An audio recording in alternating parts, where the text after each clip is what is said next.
Bannerman High School Eagles Marching Band. If you are sensitive to loud noise, I would suggest exiting for the next 5 minutes or so. If you are seated or standing along the walls, we're going to ask that you come away and towards the center of the room so that there's room for all of our band members to enter. Thank you so much.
Thank you guys so much. I have no idea how to follow that up.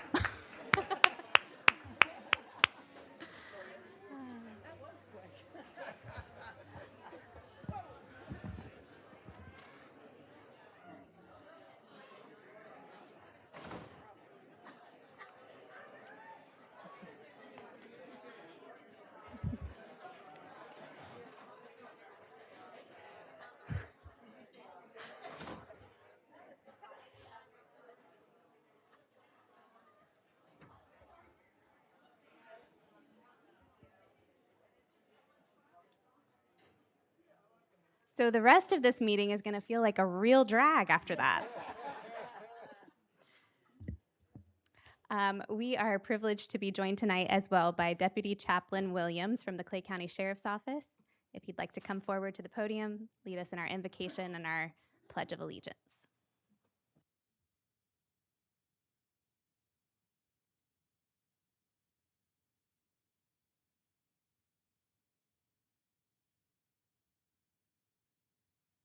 For the many blessings that you bestowed on each and every one of us, God. Father, I ask that you continue to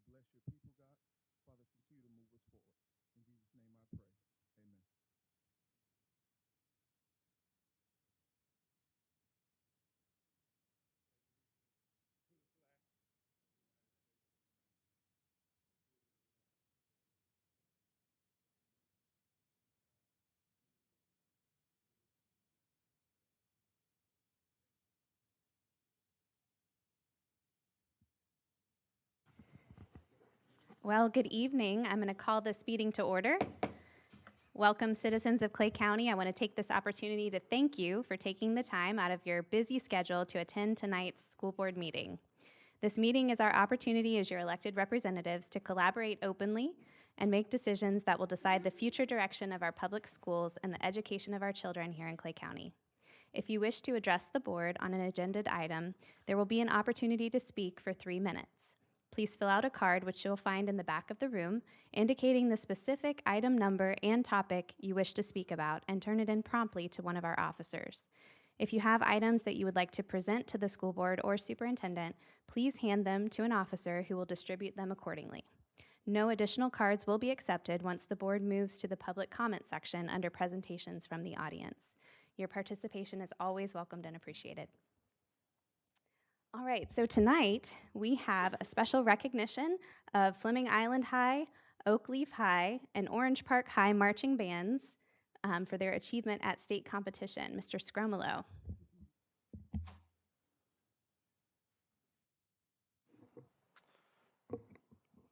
All right, well, good evening, board and Superintendent Broski. If you're not awake, you are now, and we appreciate everyone coming tonight. And I can tell you, a couple years from now, those students are going to say, remember that time they let us pack the boardroom and make that big old racket? So that was great, fantastic, and we appreciate Mr. Buck and Miss Rose for coordinating that. There's a lot of coordination that goes into that.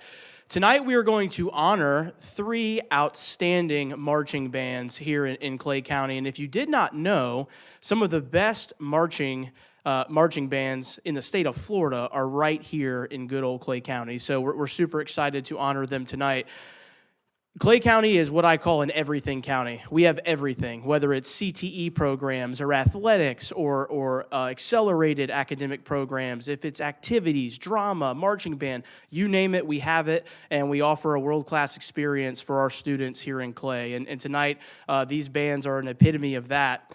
Before I begin, I cannot understate, I am the coordinator of district athletics, but I do have the opportunity to work with all of our bands because they're such an integral part of school spirit, of the opportunities for the students that participate. And I can tell you that the amount of practice that these students put into their craft, are we being recorded? It puts athletics to shame.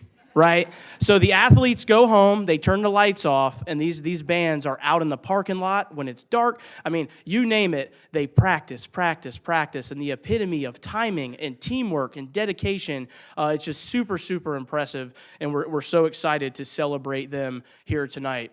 Our first band that we're going to recognize is the Orange Park Raiders Marching Band. They have a litany of accomplishments that you can see there over the past couple of years. Most notably, their students in 2021 got to go to Chicago to participate in the St. Patrick's Day Parade, which is super exciting. And then this year, they were the 2020 state championship runner-up. So we are super excited. And tonight, let me go back.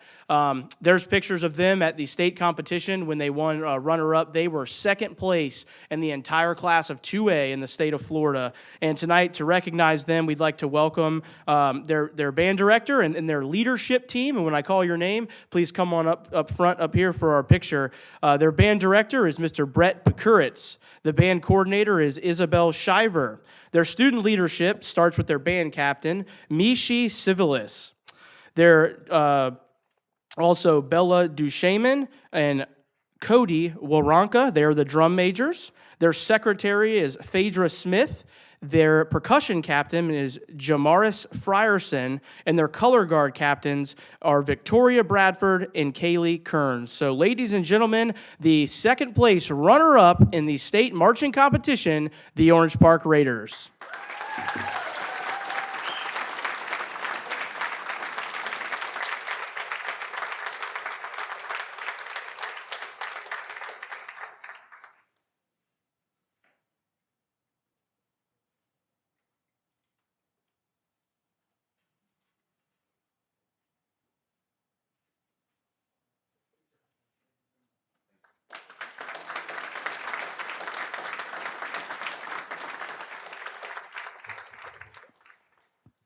One of the misconceptions, too, is that everything is always kind of hunky-dory. They're competitive, right? So all of our bands, they're always trying to one up one another. So it's really cool to see that all of these, we've had 3 that placed in the top 3 in the state of Florida, which is impressive. I'd love to hear about any other county that can say that. Our next band that we'd like to recognize is the Oak Leaf Knights Marching Band, and you can see their awesome list of accomplishments.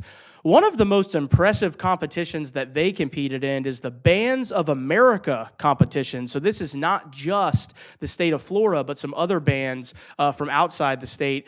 They placed 11th in the finals, which is awesome considering the amount of contestants there. You can see Tecoy Creek, which is a newer competition. They came in second place overall. So a lot of these competitions, there's different categories, best in show, best percussion, and those types of things. And then most importantly, while we're here tonight, they were second place in Class 4A, and in the state competition, they had the 3rd highest score of every single band in the competition. One of my favorites about Oakleaf, for some reason, they always have great trumpet solos. So when I go to football and I watch them participate at halftime, you can bet there's going to be a pretty sweet trumpet solo. Honoring tonight at Oakleaf High School, the directors, when I call your name, please come to the front, Mr. Chad Robbins and Mr. Chris Google. Their student leadership team that's here with us tonight, the drum major, Tristan Rivera. The band captain is Ethan Albrecht, and the guard captain is Maria Torres Bermudez, and the guard captain with us is Miracle Hale. Ladies and gentlemen,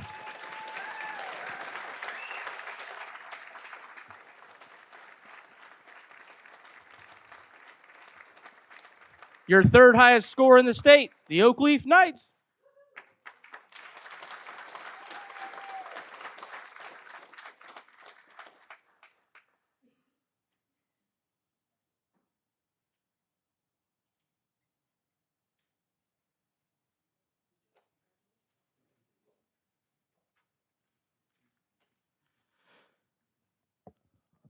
Our final band is the one that you just heard previously, and I want to give some props to Mr. Buck. So when we had this idea, we obviously the recognition was the easy part. We said, hey, we'd love to have, Mr. Broski, we'd love to have a performance. That would be really cool. So the initial thought was, well, let's get a little bit from each band. And band's a very logistical deal, right? So when they perform, they bring semi-trucks, all kinds of, there's a lot of equipment. And then I said, Mr. Buck, can you pick like 10 or 12? He said, nope, we are a team. It's all or nothing. And you saw, they made it happen logistically. So, but the team spirit is something I can appreciate for sure. So Fleming Island, really nice list here of accomplishments. Second place at the Ridgeview competition. They were the grand champion at Tecoy Creek, the highest ranked team. And then it's amazing. It's so cool. Like Orange Park got to go to Chicago. Clay County was on the international stage at the New Year's Day parade in London, England. So this is an awesome picture.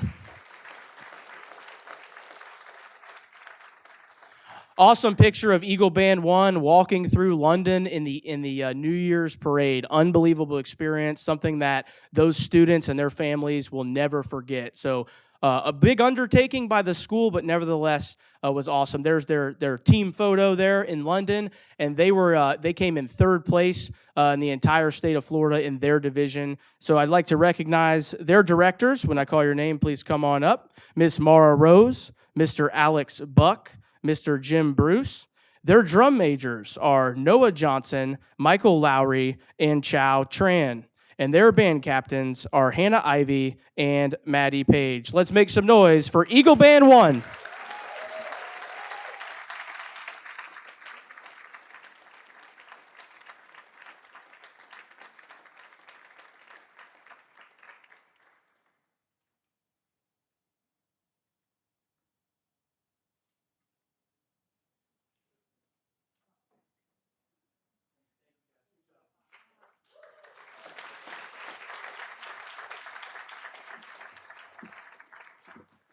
Thank you so much.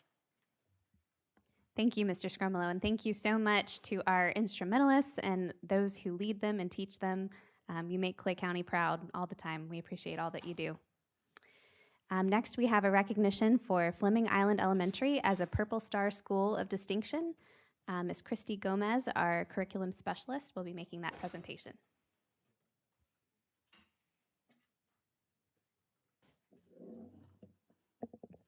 little bit shorter. Good evening, Mr. Broski, board members. Thank you for being here tonight and for allowing us to recognize some of our schools. According to the Interstate Compact on Educational Opportunity for Military Children, there are nearly 2 million military-connected children in the United States, and 1.2 million are school-aged. Most of these students attend schools in the communities in which they live. A military-connected student can expect to move 6 to 9 times from kindergarten through their senior year in high school, with approximately 200,000 students transitioning to a new school in any given year. In March 2022, the Florida legislature set forth and signed into law the requirements to earn the designation of Purple Star School of Distinction, the first of its kind in our state. The purpose of the designation is to recognize schools that support the unique needs of military families, help military-connected students navigate those critical challenges, and provide resources for military-connected students when transitioning into one of those new school environments. In November 2022, Governor DeSantis announced our very own Fleming Island Elementary as one of only 114 schools across the state to earn this inaugural honor. In order to qualify, Fleming Island Elementary had to complete an application ensuring that all criteria set by the legislation had been met, such as they had to have an established military point of contact to serve as a liaison with military families, maintain a web page with information for incoming military families, establish a transition program to assist those military-connected students who were coming into the school, offer professional development to staff concerning how to identify and respond to the needs of military students and their families. And they also have to show support for military families by participating in activities such as hosting a Purple Up Day for military kids, which you can see here, some Fleming Island Elementary students last year, and the Purple Up Day where all students on campus were encouraged to wear purple, which is the color that's used to honor all military-connected families. And on this particular day, active duty service members and their families were invited to have lunch with their student. They also maintain public displays around school to recognize service members, veterans, and military students and their families, honoring and drawing attention to their courage and their sacrifice that they have as being a family member for a service member. They also participate in yellow ribbon events for deployed parents. And at the flag raising, Principal Collins shared that when a student's family member is about to be deployed, the school hosts a yellow ribbon ceremony where the student's entire class is invited out to watch them tie a yellow ribbon around a tree in support of the family member. When the service member returns home from deployment, it's a celebration, and they all celebrate when the ribbon is removed. So please join me in congratulating Clay County's first Purple Star School of Distinction, Fleming Island Elementary.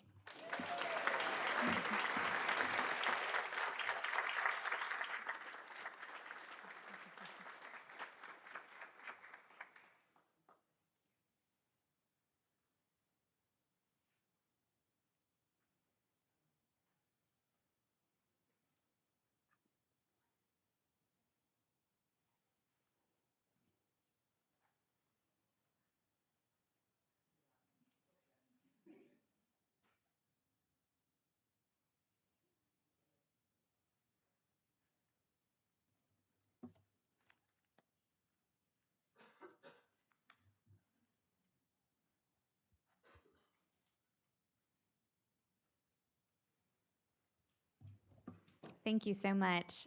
What a service to provide to children with a unique set of opportunities for success.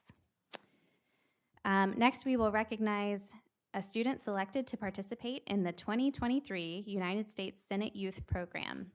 Ms. Watt, our Chief of Staff, will be making the presentation.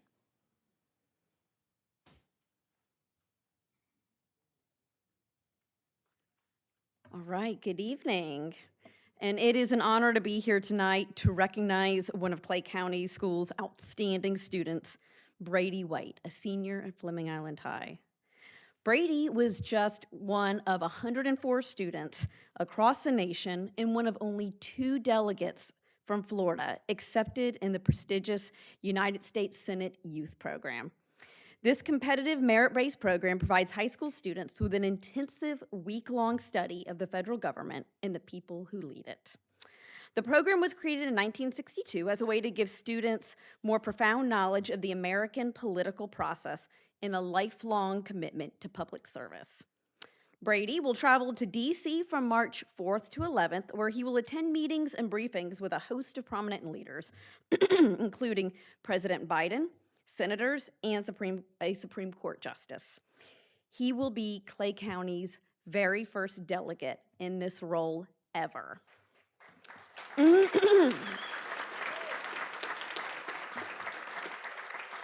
So typically at this point, I would say, I would like to introduce him to you. But here's the thing about Brady. He is so involved in this community that many of you already know him quite well. So his influence extends way beyond the walls of this school. He currently serves as the chair of the Superintendent Student Advisory Committee. And he's been chair now this is his 2nd year, and he's done a phenomenal job facilitating discussions around the student experience. He's also very active in the Clay County Education Foundation, who shares his heart for supporting our community's young people. And if you show up to one of those events, you will very likely see him there. So, and as you might imagine, Brady, our first student to serve in the United States Senate Youth Program, he also has a very big interest in political science. He enjoys working on political campaigns and supporting our local representatives. Brady is an extremely amazing student with a very, very bright future. We have no doubt that he will continue to achieve great things and represent Florida and Clay County with excellence. So please join me. Please join me in celebrating Brady White, and we're going to have one more speaker. Brady, come on up. Let's meet this young man. And Mr. Broski, can you please join us down here too as we celebrate?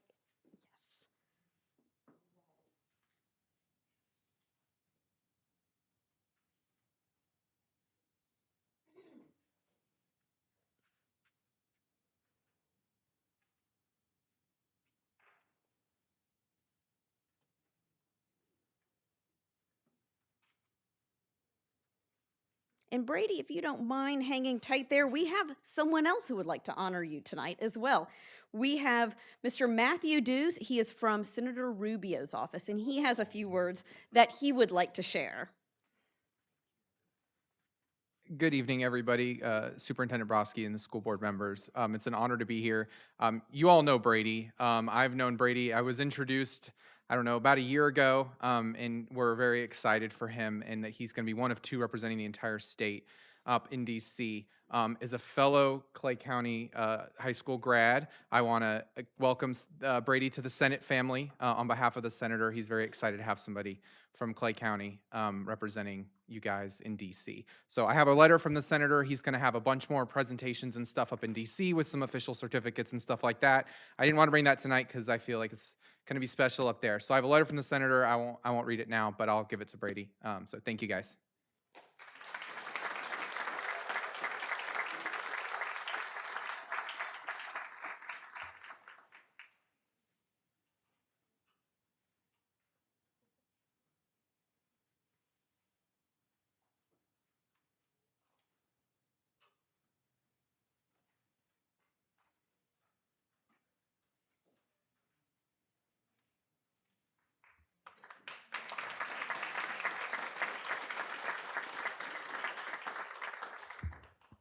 It is so encouraging to see somebody so young already being such a responsible participant in our community here in Clay County and taking his citizenship and just really, I'm very impressed with Brady and all that he's done in his years here at Fleming Island High School. So next we have the recognition of the 2023 School-Related Employee of the Year and Teacher of the Year. Ms. Carolyn Krall, the president of Clay Education Foundation, will be making this presentation. Thank you. I'd actually like to introduce G. Teven. She is our board chair, and she's actually going to introduce the winners.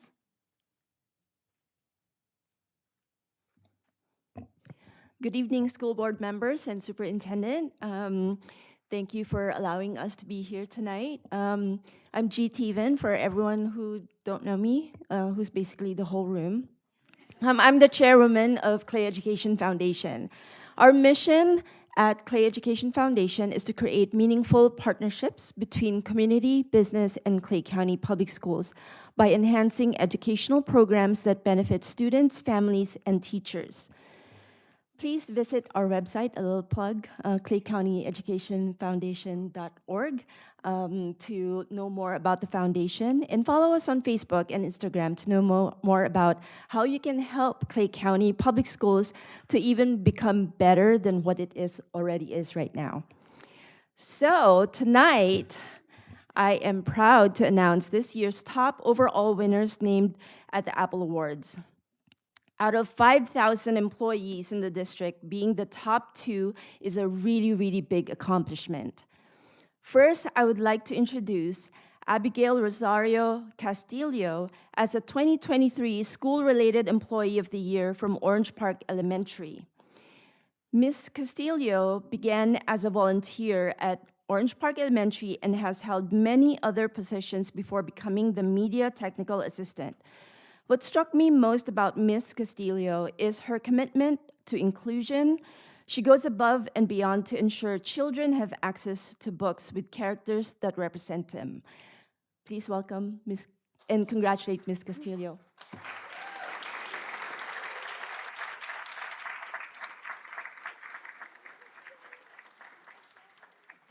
So can I announce, okay. So next, I'd like to announce our Teacher of the Year. Ms. Heather Miller is a 4th grade teacher at Lake Asbury Elementary. It was no surprise that Ms. Miller was selected after seeing how her students respond to her in the classroom.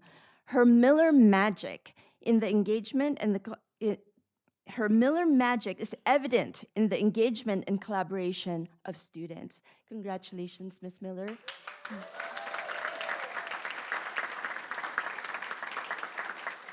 Congratulations again to both of you.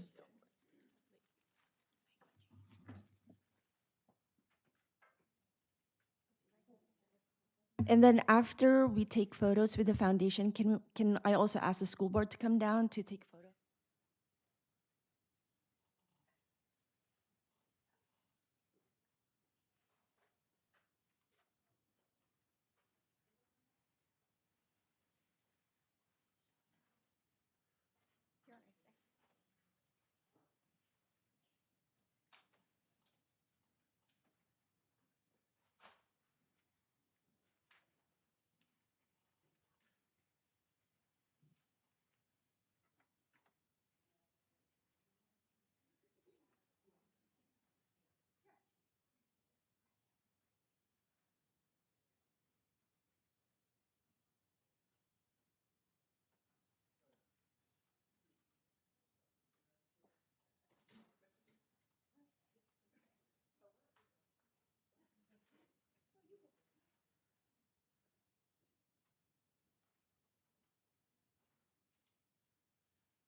So many celebrations tonight.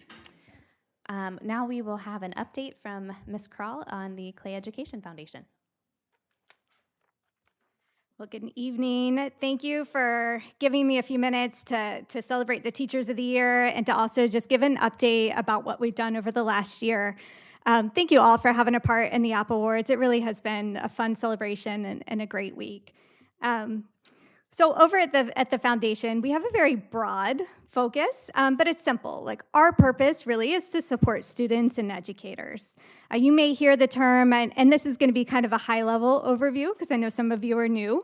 You may hear the term direct service organization, and really what that means is we're direct support for the school district. So we are an extension of the district as well as our own 501c3 nonprofit organization. And that's important because of the professional standards that we're held to. Many organizations, foundations, private funders can only give to 501c3 nonprofit organizations. So this year we were named a Foundation of Excellence by the Florida Consortium of Education Foundations, and we also achieved the highest rating of transparency by Candid. So we're not just the bank for pass-through dollars to the school district. What we want to do is really to make impactful change. And so why we're here, you guys all know the people in your district. I'm sure you hear from them often about the challenges. In my experience, I found the people who need the most help are often the ones that aren't asking. So we really want to make sure that not only are we listening to our constituents, but we're looking at data to really look at where we can put our dollars and where it's going to have the most impact. So we try to balance what are the immediate needs that we can tackle. So for example, putting technology into the hands of students, but then look at what are some of the projects that might have a longer term impact, like early literacy for kindergarten readiness and helping with access to college. So the foundation fills this need by soliciting funding for programs from grants and private donors to supplement the district budget. Last year total, we put in about $400,000 back into the school district. I know that might not seem like a lot when you look at the entire school district budget, but consider we're a team of two, just two of us. So here is just a little example, and I know it's kind of hard to read the impact, but if you look at the foundation as having four pillars of focus. Our focus is to support educators, support literacy, STEM education, and college and career planning. One of those is the Grants for Great Ideas. You may be familiar, we were here back in the fall doing a Grants for Great Ideas award, and that is awarding classroom grants directly to teachers. So this year we put about $20,000 directly into the hands of teachers for innovation. You don't have to be a STEM teacher to get that. Yes, we fund some of the computer science, but we've funded media specialists, we've funded music teachers, as long as they have that focus on STEM and literacy and they can say this aligns with the standards and it's a need that's not being supplied by the district budget. So how we support educators, obviously you guys saw the Apple Awards. Teacher recognition and retention is part of that. Grants for Great Ideas I just mentioned. Tools for Schools. If you've never been to our teacher supply store, the Tools for Schools, please come. Last year we put about $100,000 in school supplies in the hands of teachers. And those are school supplies that the teachers can use for students who don't come to school with supplies. This year, we opened the store at Garber Auto Mall, which is a very elevated, we try to make it like a full retail experience for those teachers. It's not, like it was in a portable where you're all crammed. I mean, it really is a nice experience for those teachers, and we make it like a real shop. We also opened a second location in Keystone Heights, and I love it because we probably have as many volunteers come to that Keystone Heights store as we have at Garber. And it just really shows how much the community there appreciates it and wraps our arms around those teachers there. One thing we noticed too was we thought we're just serving the teachers that go to school and teach in Keystone.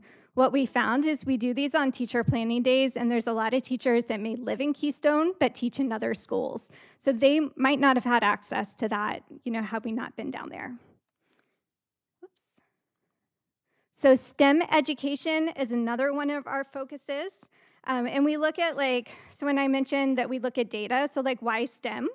And some of that is just looking at the research to inform direction. So we know that a lot of the jobs that will exist in the future have not even been invented yet.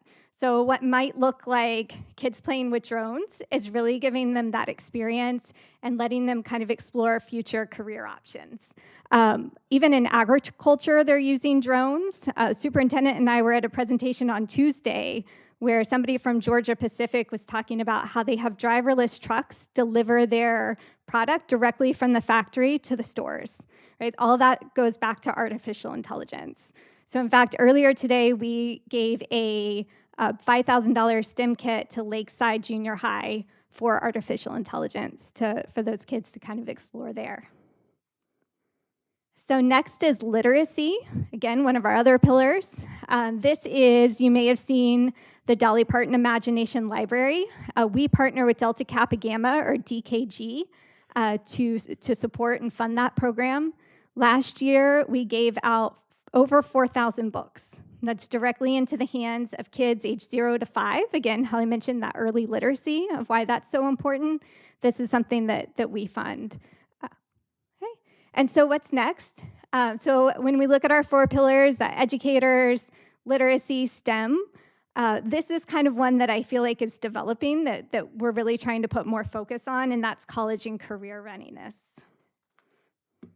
So part of what we're doing is funding the reality fairs, the career fair that's coming up in a couple weeks. We're also helping students fill out the FAFSA form.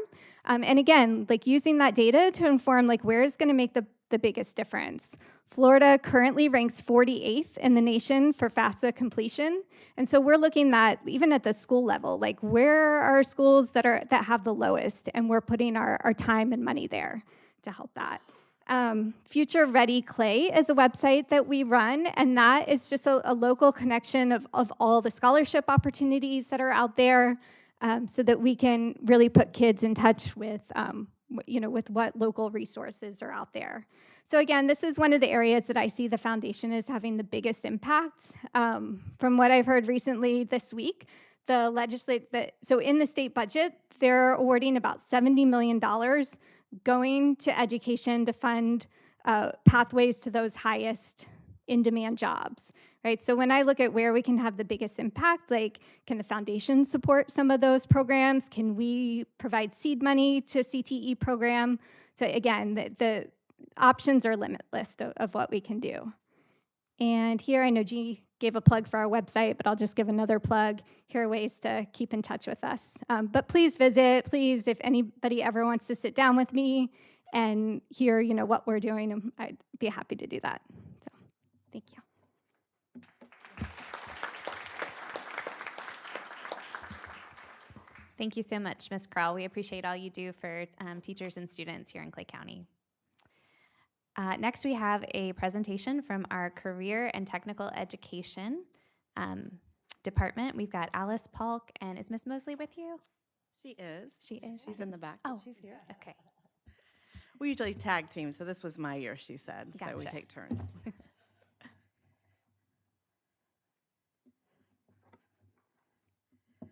So good evening. About every February, we usually make an appearance here to talk a little bit about Career and Technical Education Month, which February is Nationally CTE Month. We've done a variety of things over the past few years. We've highlighted some students, we've highlighted our teachers, we've highlighted some of our academies, and so this year we want to talk a little bit about CTE, of course, in general. In our office, we help support 120 teachers in a total of 16 different schools. We provide professional development, support for new and seasoned teachers, curriculum mapping, resources, textbooks, equipment, field trips, advisory boards, college connections, manage federal and local grants, and the list goes on, but most important, we help teachers help our students. So we wanted to get back to some of our basics of CTE since we have some new faces on the board, and we always have a new audience, I feel like, in our community to educate. Tonight we want to talk about the who, what, when, where, why, and the how of CTE. And we're going to leave the who for the last because that's really the reason we're all here. In the picture, you'll see Keystone Heights High School Culinary on the left-hand side, and then on the right-hand side is Middleburg High School's electrical wiring program. So we'll start with the what. This is actually Oak Leaf High School in one of our digital photography classes. And then what might sound like a simple answer, but for a lot of people, they think they know maybe CTE, but they're not quite sure. So we looked at kind of a comparison of the two. When we used to think about CTE, back then we used the word vocational education, but now it stands for career and technical education. Back then, and that could be 20, 30, 40, depending on how far back you want to go, it was considered for the few students. I recently gave a Rotary presentation, and I referred to it, you know, that's where you sent the hallway of the kids who couldn't behave. And a guy in the back pops up, and he's like, that was me. I was in trouble. I got sent to that hallway. So he was an older retired gentleman, but he knew exactly what I was talking about. But now we're for all students. Back then, it was for the few jobs, those that required less than an associate's degree, maybe even not even a high school diploma. But now we're for all careers that require a technical degree, baccalaureate, professional certificates, or even professional degrees. Back then, we had 6 to 7 programs. The boys went to shop, the girls went to home ec. Maybe you had an ag or something in there between, but there was very limited, or typing. Now we have a total of 17 different career clusters, and that's kind of a national thing. And here in the state of Florida, we have over 300 secondary programs that are in the program list. Back then, you thought of vocational in lieu of being an academic person. Now we hope that our CT programs align and support those academics that are going on in the classroom. Back then, it was just high school focused, meaning it was something you took when you got to high school. Now we're middle school that goes all the way up into post-secondary. So here in Clay County, that would be our junior highs and our high schools. And one thing that's not on there, but to remember, is CTE is for all students. It's for our regular ed students, our ESE students, our valedictorian students, our students taking AP classes, and even those students in some of our ACE and IB programs. So we're going to look at the when and where, and those kind of go hand in hand. And this is from Orange Park High School in our automotive program. We have a new teacher there this year who's doing a great job. So we have to look at some things to consider when we talk about programs. So this is kind of the beginning of where we start with anything. First of all, we have something new, of course. The state always likes to have a new activity for you to complete. It's called a CLNA, which stands for a Comprehensive Local Needs Assessment. And it's kind of like when we're doing a review of a program to see what's going well, what needs to be reviewed, and what we need to look at differently. We did our first one a few years back in the fall of 2021, and we worked with JAX USA to kind of look at Northeast Florida as a region, not just in Clay County. As we know, we are a regional kind of hub for activity and work and play and education, so we have to kind of look outside of just Clay County in terms of opportunities for our students. So that's why we do a lot of work with JAX USA. The second thing we have to look at with schools is their facilities and literally their space and what room they have. You know, unfortunately, we have a couple of high schools, especially that are landlocked. I think first here at Fleming Island High School and Oak Leaf High School. Unless we build up, we're probably never going to build an automotive shop here at Fleming Island High School. There just literally is no property for it, or the building, or the space. So we have to be kind of practical with what's there and what we can possibly do with the facilities we already have. Another problem, or not problem, but another factor to consider is the Florida Department of Education, and have they actually developed the courses and the frameworks to teach? We've already heard a lot about AI, artificial intelligence, which is a great new emerging technology. We still don't have the curriculum frameworks at the Florida Department of Education to technically teach AI, but as you've heard from the foundation already, it's something that we already embed in a lot of our technology education programs. So the course code might not say artificial intelligence, but it is definitely embedded in some of those things that we're doing in those classrooms. The other thing we hear about is with curriculum frameworks is things like heavy machine operator would be a great activity for a high school student. Well, there's a lot of factors involved in that, and that's actually a post-secondary program. So that's something students can take once they leave high school, and a lot of it has to do with not being 18, and you think of those licenses that are required. So, but there's still some things that our automotive students can be introduced to build those skills or build that interest. It might just not say that technical word on their course selection sheet. Another factor we have to consider, unfortunately, is cost. The next thing we have to think about is a teacher. Do we already have somebody on staff? Does it take a district-issued certificate, which is a little different than our state-issued certificates, which is a whole nother topic of discussion that we could talk about. It's hard to compete, as you know, with an IT field degree or job in terms of cost and working conditions. And so while we would love to have more IT-based teachers, even though we've come a long way with our salary, especially here in Clay County and across the state of Florida, it's just hard to compete with that kind of thing. We really find the best luck when we're trying to recruit teachers is teachers in those kind of fields who either want a change of pace in their lifestyle, or they have a student who's in elementary or junior high or high school and want to be on kind of the same schedule they are. And they're great resources. We keep them for a few years, maybe even longer, or maybe they're just coming, getting ready to retire, and we get them at the end of their career. So those are some great things. For example, when we look at somebody already on staff, I'm going to talk a little bit about firefighting. We're excited to introduce firefighting at Orange Park High School next year, and it's become a natural fit because our new hire there is a retired firefighter. And so that becomes a no-brainer of that's a great place to start because we've already jumped over that hurdle of finding somebody to hire because he's already there and he is ready and excited. So another thing that came out of our the chamber talk the other day was the guy in the back who said, that was me on the hallway.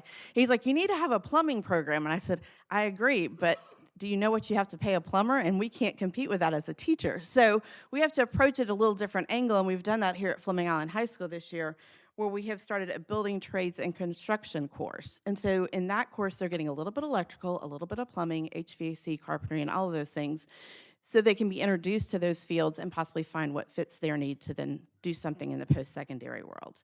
The other thing, of course, is going to be time. Ideally, we'd have 18 to 24 months to develop a program, to get it planned correctly in terms of curriculum and the space and the equipment, and get everything in place so that the teacher has a successful start and it's not scattered and piecemealed as they're trying to get started, especially if they're a new teacher out of industry, which is a huge barrier for some of us. With the teacher shortage, I think we're going to have to get very creative in the next few years with how we staff our programs, not only in CTE, but maybe even in regular ed world.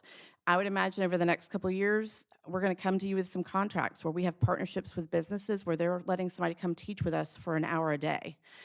We already kind of talked about that with the Board of County Commissioners and our firefighting program. They're desperate for firefighters. I imagine that's probably going to start to happen, I believe, in the healthcare industry where we have so many hospitals around here that we're going to go into partnerships with them and say, okay, if you'll release somebody to come teach first period of the day, especially at a high school at 7:15 to 8:15, they could be at their office by 8:30 or 9 and still have a full day. So we're going to have to get a little creative with some of those, but I think there'll be good creative solutions that'll give our kids great opportunities and exposures to those jobs. Like we said, we have programs at all of our high schools. We have at every junior high and every high school we have programs. At our junior highs, we have a minimum of 4 different options for all of those students, and most of them are semester programs. We do have a couple of high school credit earning courses they can take as 8th graders. We have CTE programs at all our high schools. We have a Bannerman Learning Center.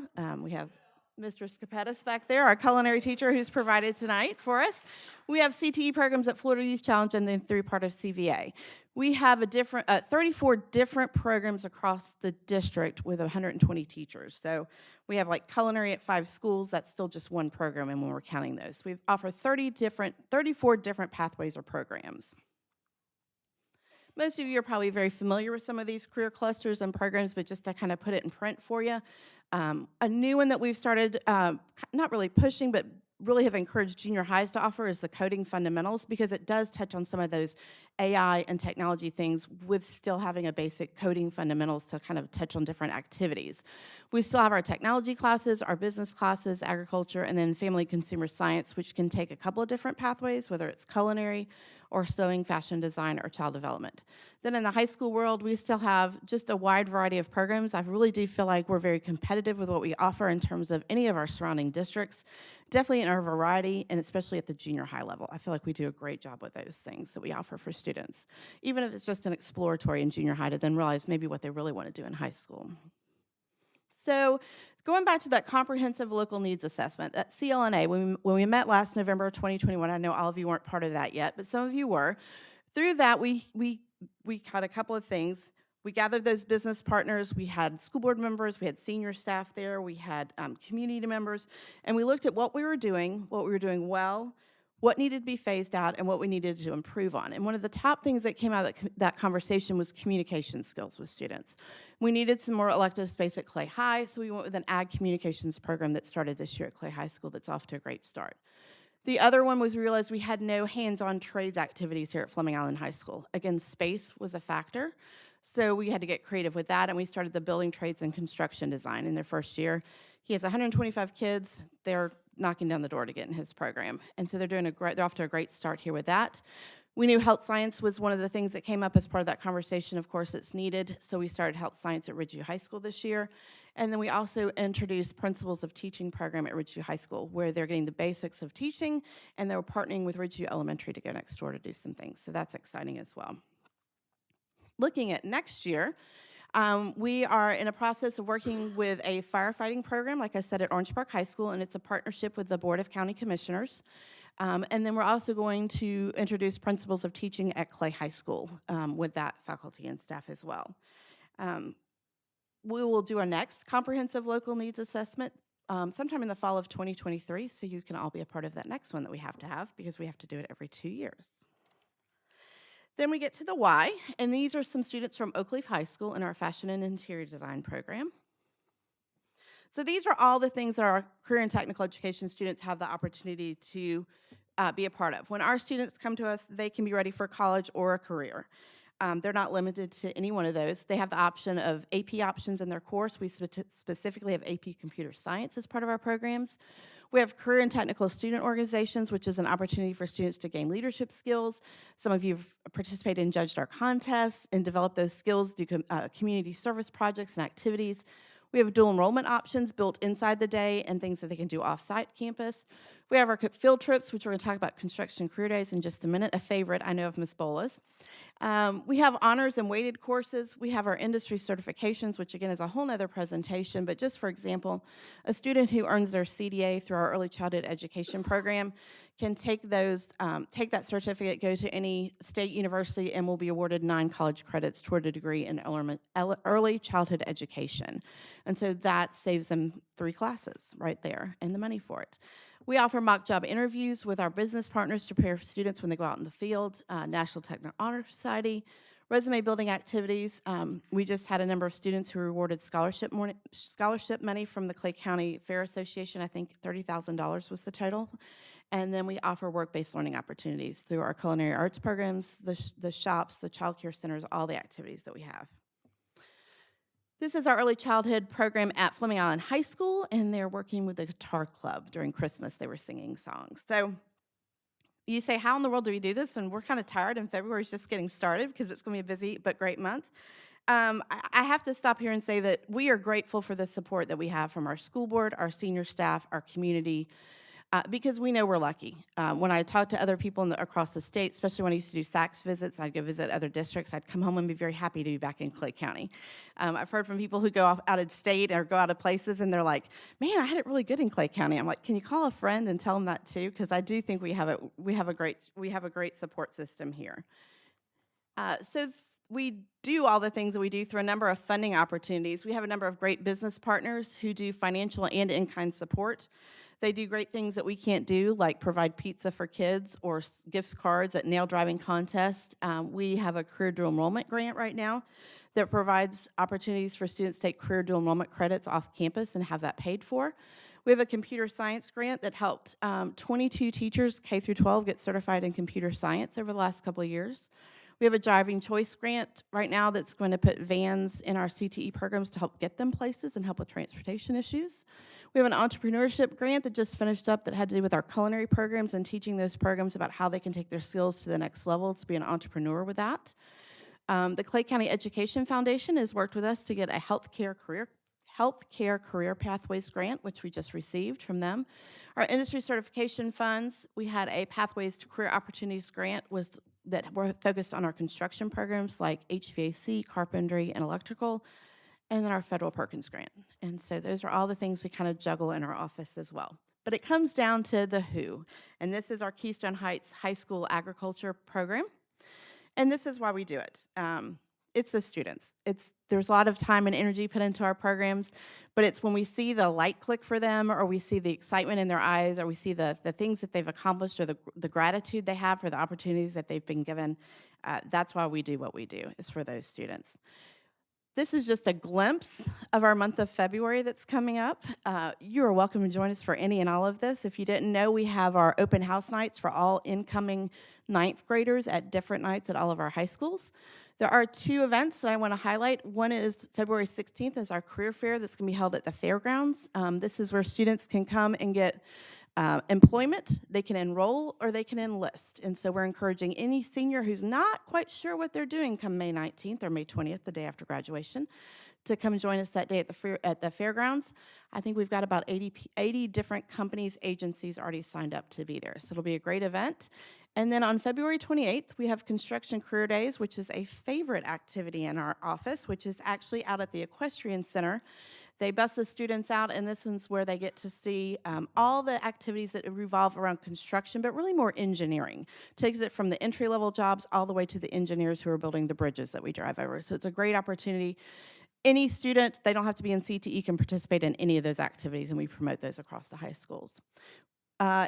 Real quick, we have a quick video for you that's from the firefighters that's going to be used to promote the new program through.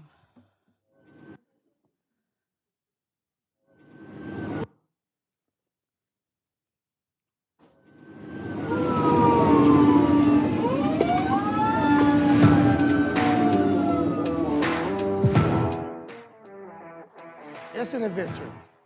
Every day is different. It's never boring. There's always new things to learn, new things to do. I can go to any fire station, even early on in my career, and know pretty much everybody that works there. Everybody knows you by name. You're not just a number. You are part of a family. It's a smaller department, but it's a growing department. There's a lot of opportunity to rank up here. I want to be a part of the opportunities, and I want to be that young lady that everybody see that, you know, if she can do it, they can do it too. Clay County does bring a lot of opportunities, whether it's promotions, promoting through the ranks, education in classes. And the opportunities are great if you want to pursue your education, which opportunities are here. We've got spots to fill. We need people out here. I think anyone looking to join CCFR will enjoy it. Come here, be a part of a family. The only regret, I joined when I was 26. I wish I could have joined earlier.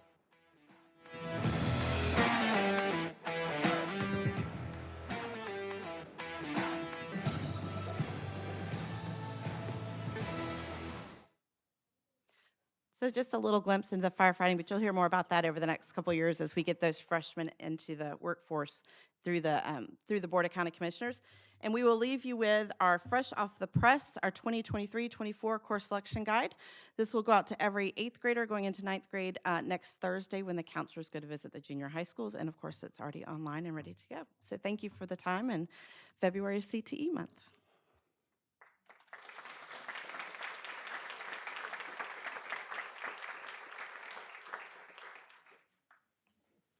Thank you, ladies, so much. I almost have to chuckle when I get that question. Why don't you guys offer vocational education anymore? We do. We call it something different, and it's actually so much better.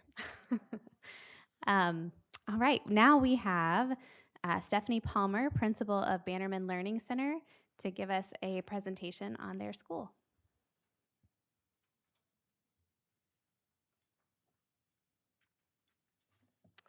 Good evening, and thank you for this opportunity to talk about the greatest school in Clay County, Bannerman Learning Center.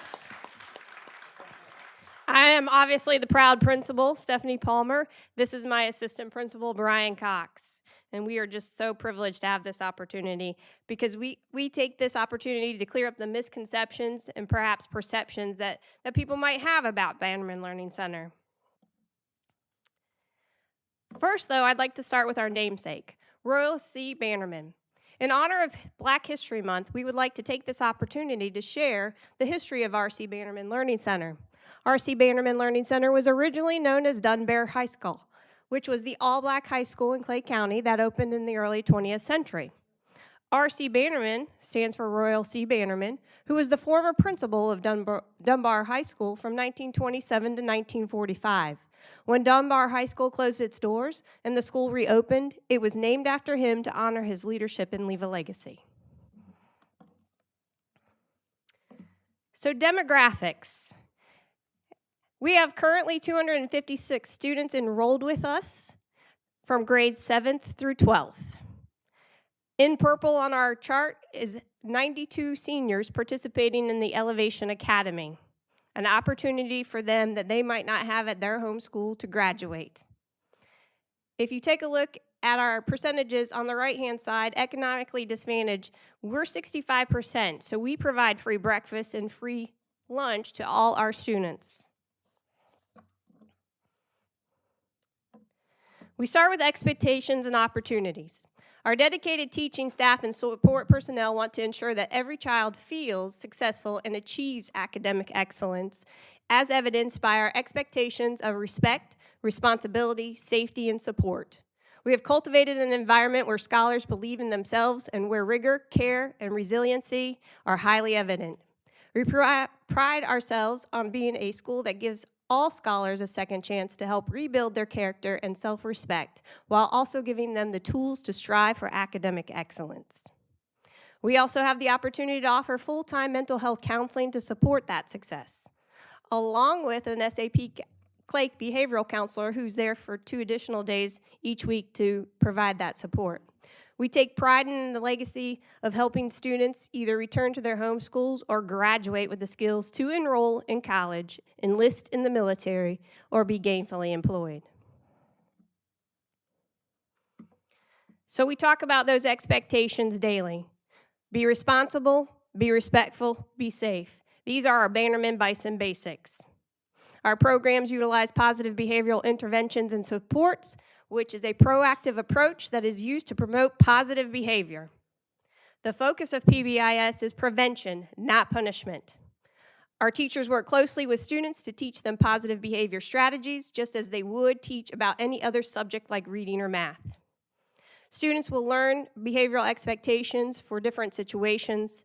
Students learn expected behaviors for each school setting throughout explicit instruction and opportunities to practice and receive feedback. Each student is different, and we will offer many kinds of behavioral support.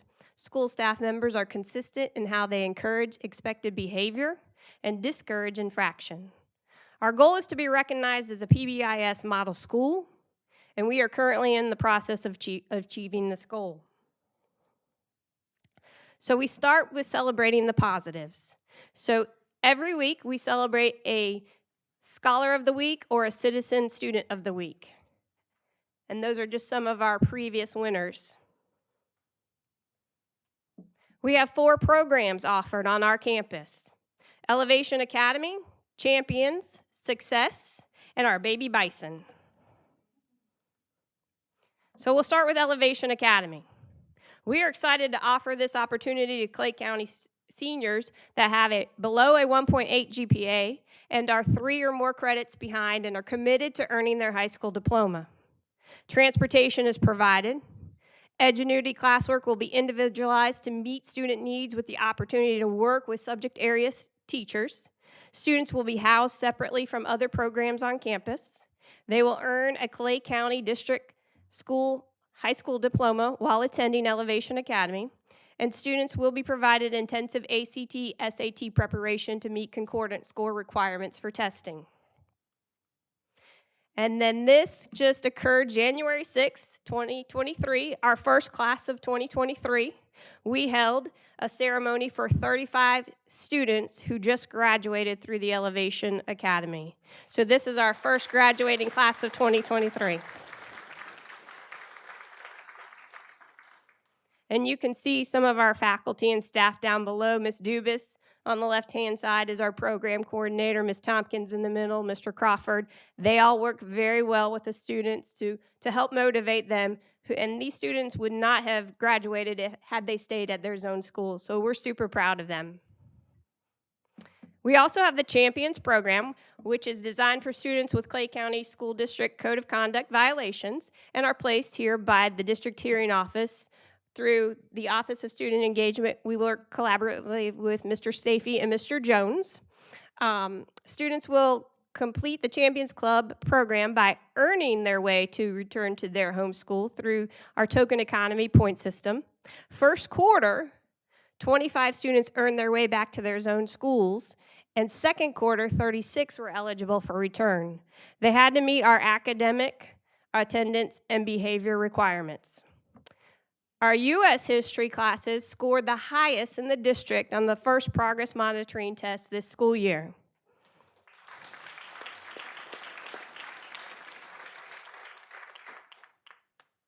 We also have the Success program, which is a positive behavior incentivized program for exceptional students. Students are taught behavioral strategies while striving to earn daily points that show student growth.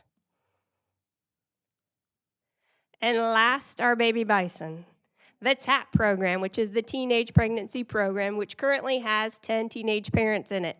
Bannerman has a separate room on campus for infants and toddlers that operates as a daycare with its own director and houses teen parent and employee children.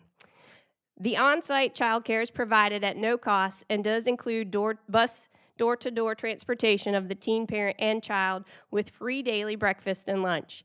Young Lives, a faith-based partner, comes to the center every Friday to meet and support the girls, as well as provide diapers, formula, and other needs.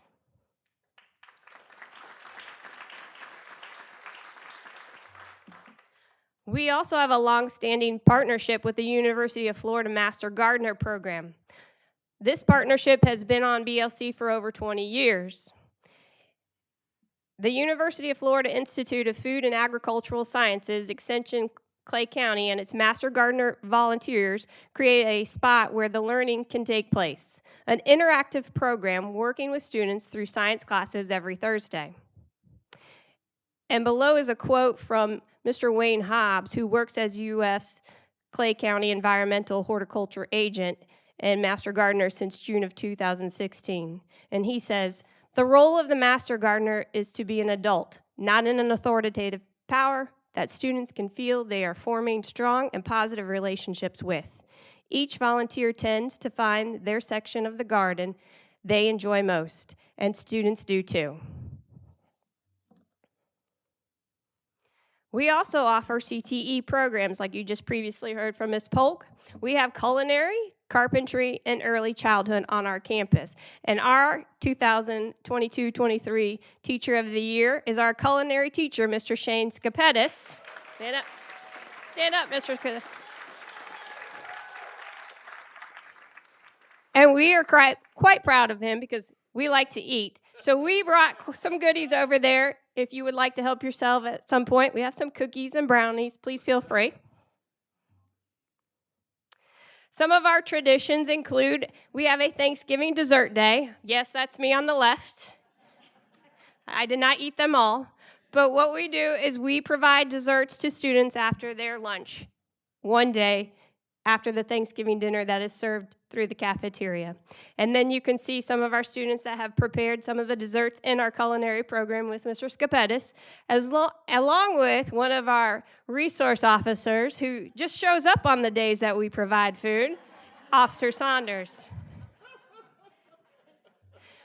One of our other Bannerman traditions includes our Christmas dinner. And this past Christmas, I even got the school board and superintendent to work with us. So what we do is we provide a Christmas dinner, and most of the food is donated, turkeys and hams, and we provide an entire Christmas dinner. And then I was fortunate enough to have some board members and Mr. Broski join me to serve the students. And one comment made was, "This was the nicest meal I've ever had." Tonight we were going to have one of our first graduating class of 2023 student speakers, Chloe Looper, to come and talk about her experience in Elevation Academy, but unfortunately she wasn't able to make it. But one of the things that she did share with me is that she would not have graduated had she stayed at her home school. And that right there is enough for me. So at this time, what I'm asking and what I believe Clay County has provided Bannerman is that we believe in our bison. And I'm going to show that with everybody that works with me at Bannerman. Please stand up and come to the front.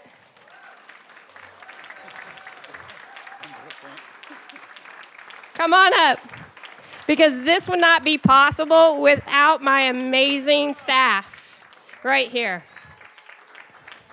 From bus drivers to custodians to support to teachers.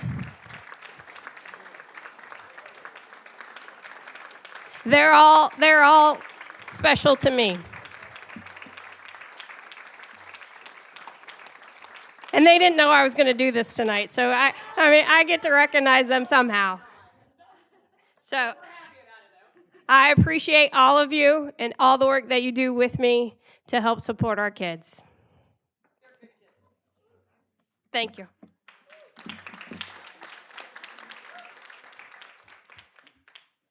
Thank you so much, Ms. Palmer and Bannerman. We really do appreciate all that you do for kids day in and day out. I just am amazed at some of the stories of challenges overcome, and those graduations are comparable to no other. So appreciate you all being here tonight. All right, this will be our last call for comment cards. If you have a comment card that you've not yet turned in, please make sure you get it to the deputy promptly. We're going to begin our presentations from the audience. As a reminder, if you are a student speaker, you are not required to give your address at the podium, but everyone else, when you come up to the podium, please state your name and your address for the record. Our first speaker will be Jennifer Berghardt.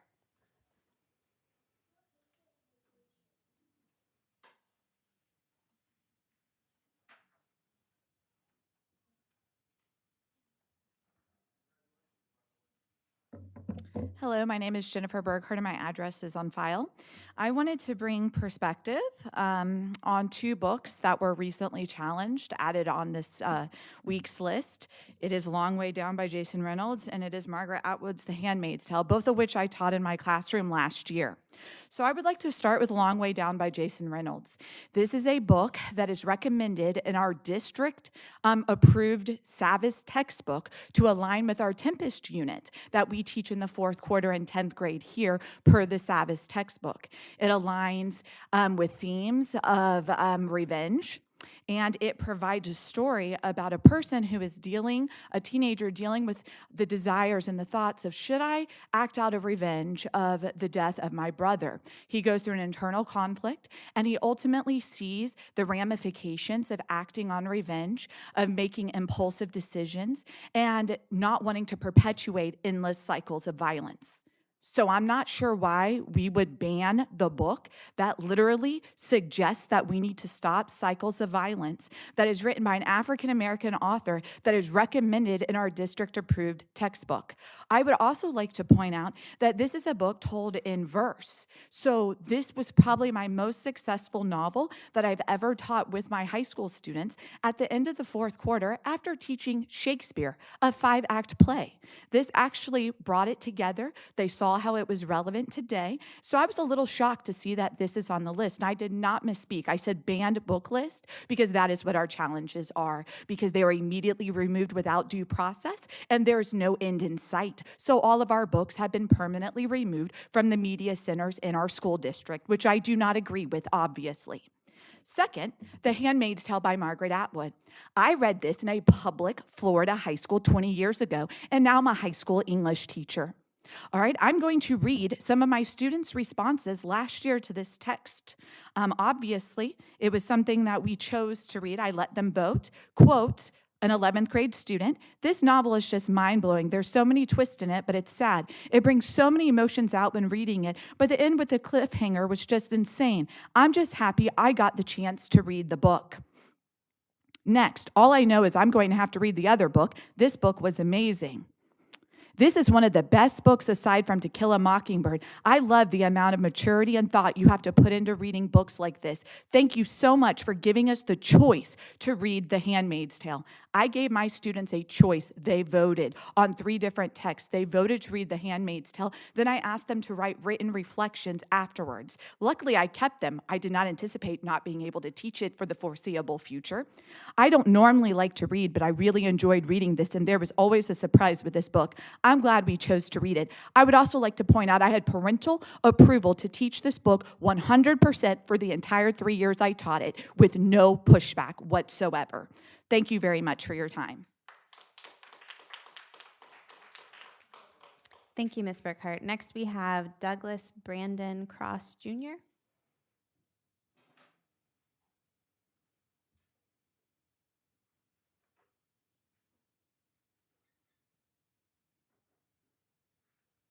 And just as a reminder, because you are a student, you don't need to share your address, okay? Hi, my name is Douglas Cross Jr. I'm in 6th grade. I'm 11 years old, and I go to Rideout Elementary. I would just like to talk about the bus situation that's been going on for the past year, because mainly the bus has been going late, and it's been really stressed me out because like there was this one week where the bus was like an hour and a half late, hour and a half late every single day, and there was one of the days on Thursday where I had a math test that day and it just never came, and I was surprised. So, also, I'd like to, like, while I'm out there, it's pretty cold, one, and, two, well, not two. I stand out by the road to, wait and watch for the bus, and, like, in my neighborhood, it's, like, 15 miles an hour. But there are some people that are just like going 20, 25, and they're like swerving. I'm like afraid, you know?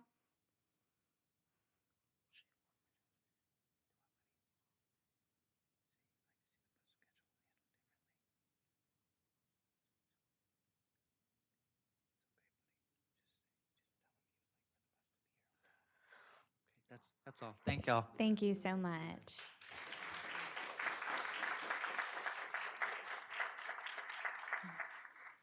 I think we could use a young man like that in our recruitment videos for our need for bus drivers. All right, we have Tanya Caxon up next.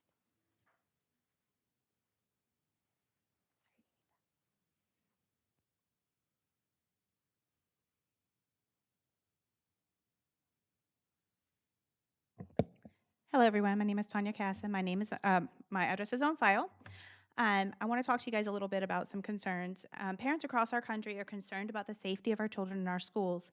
Parents have real and valid concerns that are not fueled by tinfoil hat conspiracies, but are actual events taking place across our country.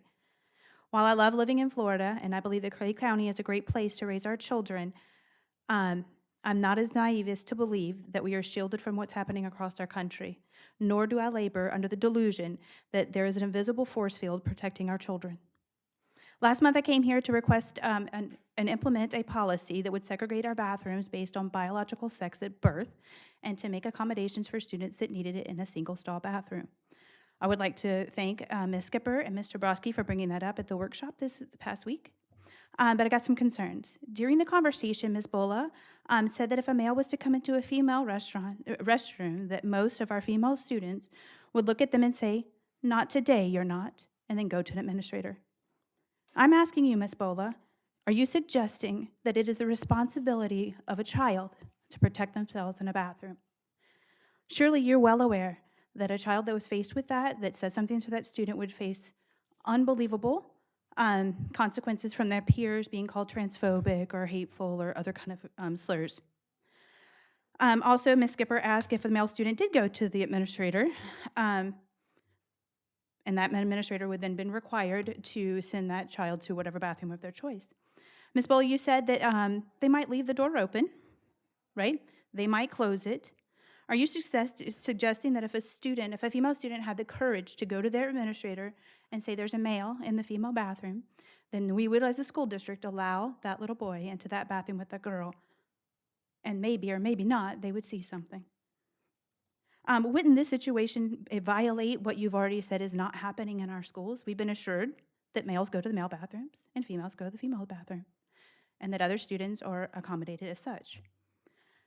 This demonstrates a clear need, a dire need for a clear bathroom policy. That's what we're asking for.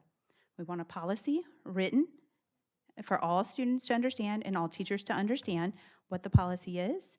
I know there was a comment about maybe we could put it in the code of conduct if that suffices and it's clearly communicated that the teachers are expected to follow that and the students are expected to follow that, and we understand that there are consequences for choices to not do that. I think that might be acceptable, but we cannot continue with a very unclear policy that is not upheld in this district.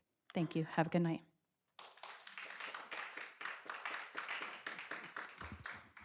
Okay, next we have Bruce Friedman.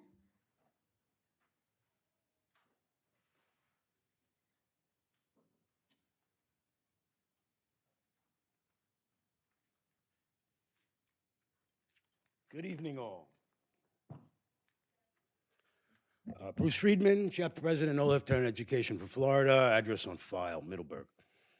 I've spoken to you a number of times over the last 8 months about the items I've been finding in our library. critical race theory, comprehensive sex ed, Common Core remnants, even though they're supposed to be gone, and inappropriate materials that are sometimes called pornography and otherwise obscenity, indecency, just plain gross. I've been looking for them diligently since we first had our adventures together in June. Hundreds of challenges have been submitted. Some of those may be subject to further review. Not every book needs necessarily to be eliminated from the school libraries. Many of them need to be moved up from junior high to high, elementary to junior, and so forth. The issue is that I'm the only one looking. It's not my job. It's yours. Your librarians, media specialists, your principals, you among yourselves, 3 out of 5 of you could claim the authority to clean up the mess. Mr. Brodsky, you have it yourself. Do something. I brought 30 plus more challenges. I was going to share some of the content with you, since some of the other speakers seem to believe that there's absolutely nothing wrong with any book in the hands of a child ever, which is incorrect, especially for my child. The opt-out options regarding given titles don't do justice to the fact that the problems you have are extensive. Hundreds of inappropriate items are in your libraries. You're going to have to come up with a policy, not unlike your bathroom issues, that cleans up the mess, that provides the necessary clarity. Until you do, I will continue to bombard you with these dreadful batches of paper and expect you to diligently remove them all from the libraries and put them through the review process. Win or lose is not my biggest concern. My concern is that in many cases, this is the first time someone other than the purchaser has even bothered to look at the book, except for the children in the schools. One of those children is my own. My boy came to me last week. He goes to Ridgeview High. A kid pulled a book out of the public school library there, brought it to the lunchroom, shared it with his friends. It had a long and steamy erotic scene that all the boys read. Okay, my kid didn't remember the title. It's not important. I'll get to it. I'll find it. But they can't unread that book. Innocence is gone. That's exactly what I'm trying to prevent with this effort. Please join me in making the schools, especially the librarians, safe for our children. Have a good night.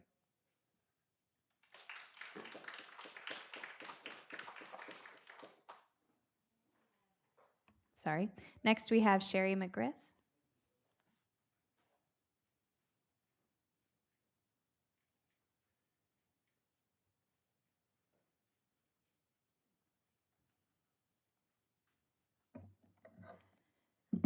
Hello, my name is Sherry McGriff. My address is on file. I am an author, a professor, former professor at St. John's, a veteran from a military family. I'm many things. And I'm a prophetic intercessor, and what God has asked me to do and today is to pray for this county and the schools, because what you don't realize, school board, is because you are part of this institution, you have now taken on the sins of all of your predecessors. And the teachers and it's on your shoulders right now. So I have the authority, even though you may not understand this, to pray about this. It is not okay that this county has stolen the innocence of our children through the schools. I have 5 children, 3 of them went through the Clay County schools. I was a professor of dual enrollment students, and I saw their innocence stolen by the time they came to me, and it is not okay.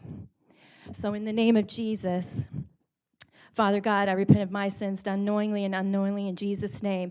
And I repent of the sins done by the school board and all the teachers and our government in Clay County, Florida, in Jesus' name. Even though most was probably done unknowingly, some was done knowingly. So we repent, Lord, right now in the name of Jesus. And we ask you to cleanse our land and cleanse our schools and cleanse the minds and hearts of our children and our teachers and our leaders. We ask, Lord, that you reverse it. Everything that was done, those that have been raised for 2 generations in the school system who now are parents, that you would cleanse their minds, Lord, and their hearts. We applied the blood of Jesus to them. We applied the wickedness and the pornography that, yes, is in our schools and in our classrooms and in our libraries. We apply the blood of Jesus to them, and we command those books to come out. And those that refuse, we command them to be removed right now in the name of Jesus. And I call for the fire of God and the glory of God and the fear of the Lord to fall on Clay County, Florida, in the name of Jesus, and in the school system, and on the school board, and every teacher, administrator, and all those who work there. And I don't care if you roll your eyes, because God is watching. He said, if you touch a child, it would be better for him if a millstone were hung around his neck, this is God speaking, not me, and he were thrown into the sea, than for him to cause one of these little ones to stumble. And this school board in this county has done that. So, Father, we know you have more for every single one of us. We know you love us, and that is why you are cleansing our county. Lord, cleanse the county and bring us back to zero so we can build on it with you. In the name of Jesus Christ, I pray. Amen. And all those who agree say amen. Amen. Thank you.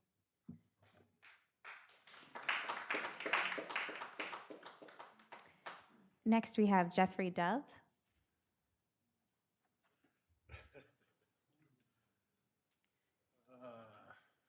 My name is Reverend Dove, 535 McIntosh, Orange Park. I am Reverend Dove, and I bring greetings from St. James AME Church in the great city of Orange Park.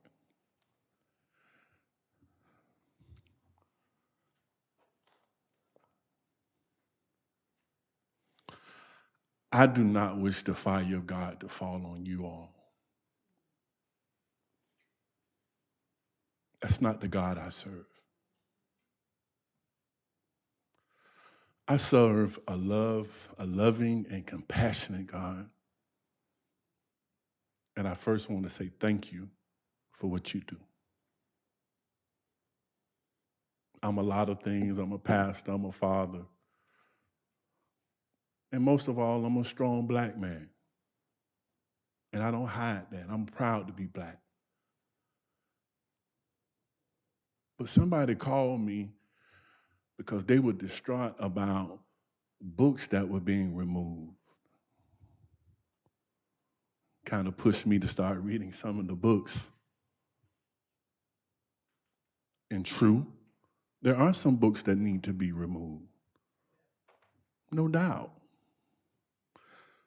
But when you start talking about removing African American authors and African American history, I got a problem with that.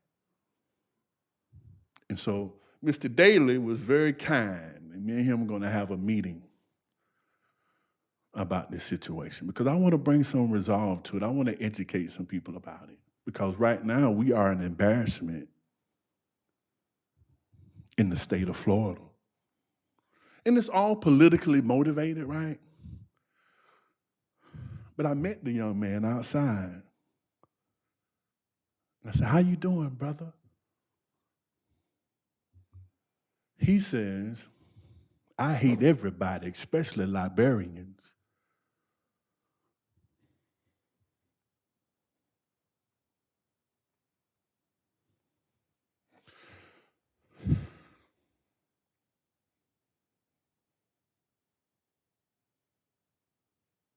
This can't be America,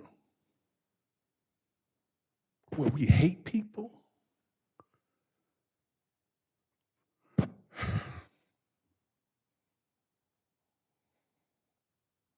No, this can't be America. And I moved to this county.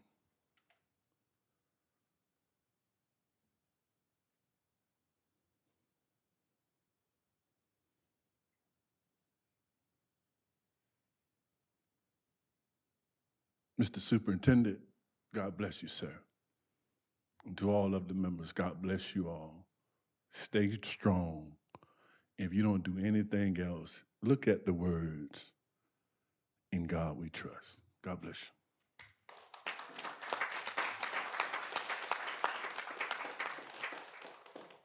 Our last speaker for tonight is Kaylin Lyons.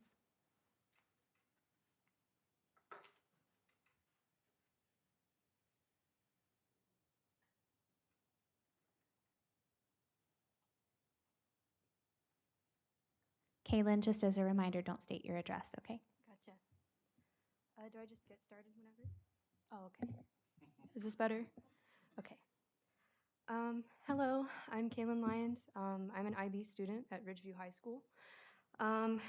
These past few weeks have been extremely stressful for me with this whole book banning situation.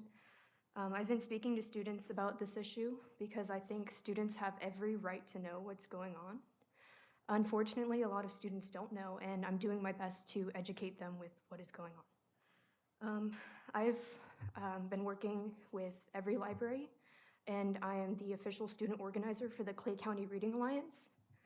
We're doing our best to try to spread information as much as we can and make our words heard.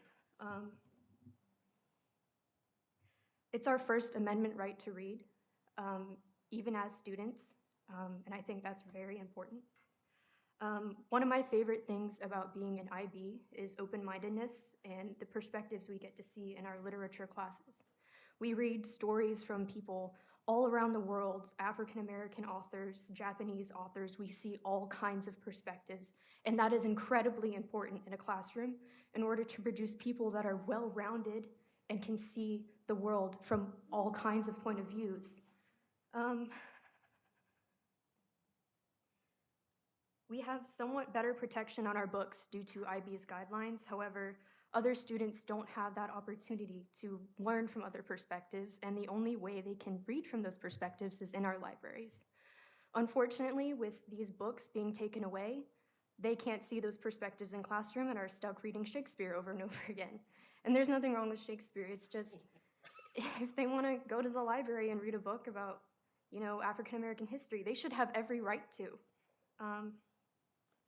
Unfortunately, books that promote this open-mindedness and diversity are being challenged, and that's really scary because in the process of doing that, you're creating students that are going into society with one perspective. Yeah.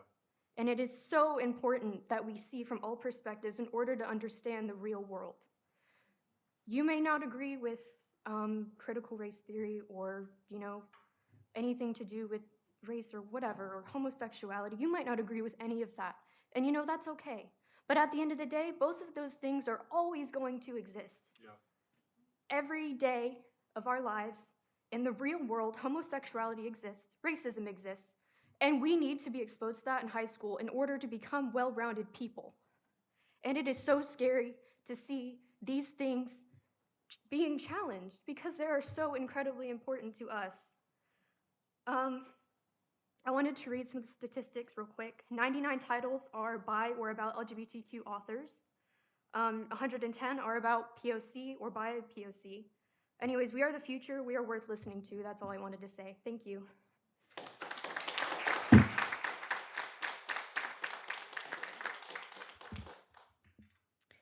All right, at this time, we will move to the adoption of the consent agenda.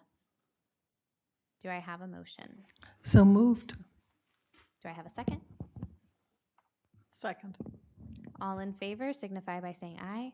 Aye. Any opposed? Motion carries 5-0.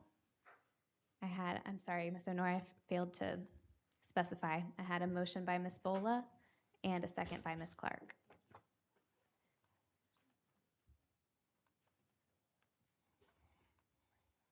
Give everybody a second to vote. Are you having trouble, Ms. Yes, Heather? I'm having trouble voting.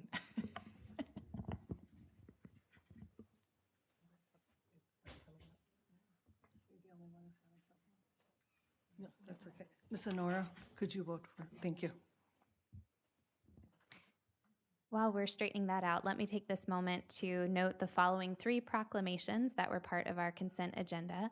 Proclamation number 23-06 to establish February 2023 as Black History Month in Clay County Schools.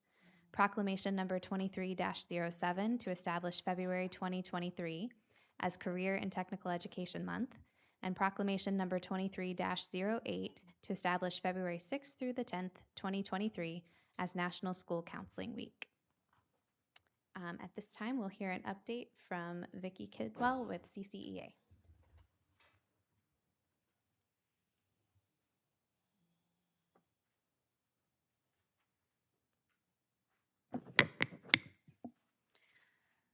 Good evening.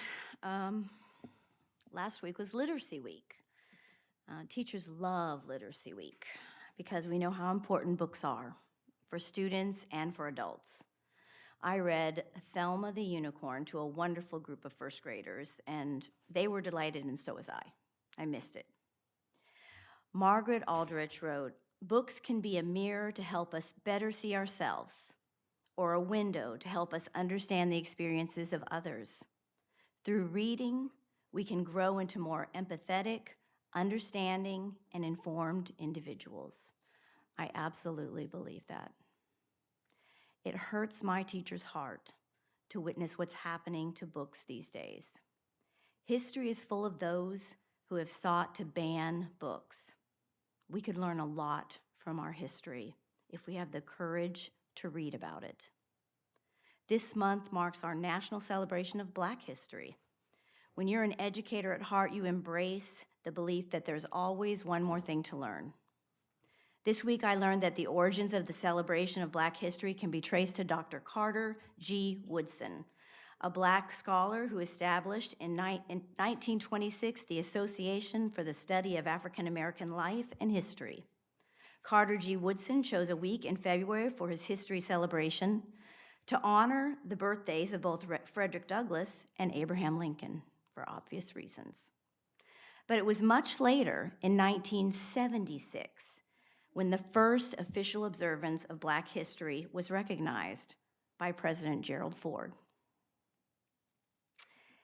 It was 1986 when Martin Luther King Jr.'s birthday was celebrated as a national holiday, 1986. And that same year, America designated February as Black History Month. I'm going to say mere because it was a mere 37 years ago. That tells you how old I am. We continue to grow as Americans. We grow and we change. Our country is growing and changing. We are not the country that we once were, but there's a lot more we need to learn. My mother always taught me, walk a mile in someone else's shoes, experience, feel, empathize, grow. So in honor of Black history, I'm going to leave you with a few quotes from two very celebrated figures. "My humanity is bound up in yours, for we can only be human together." Desmond Tutu. "I refuse to accept the view that mankind is so tragically bound to the starless midnight of racism and the war that the bright daybreak of peace and brotherhood can never become a reality. I believe that unarmed truth and unconditional love will have the final word." Martin Luther King Jr. This is the light that we need to look at. This is the goal that we need to have. We can do a better job than we're doing. Thanks.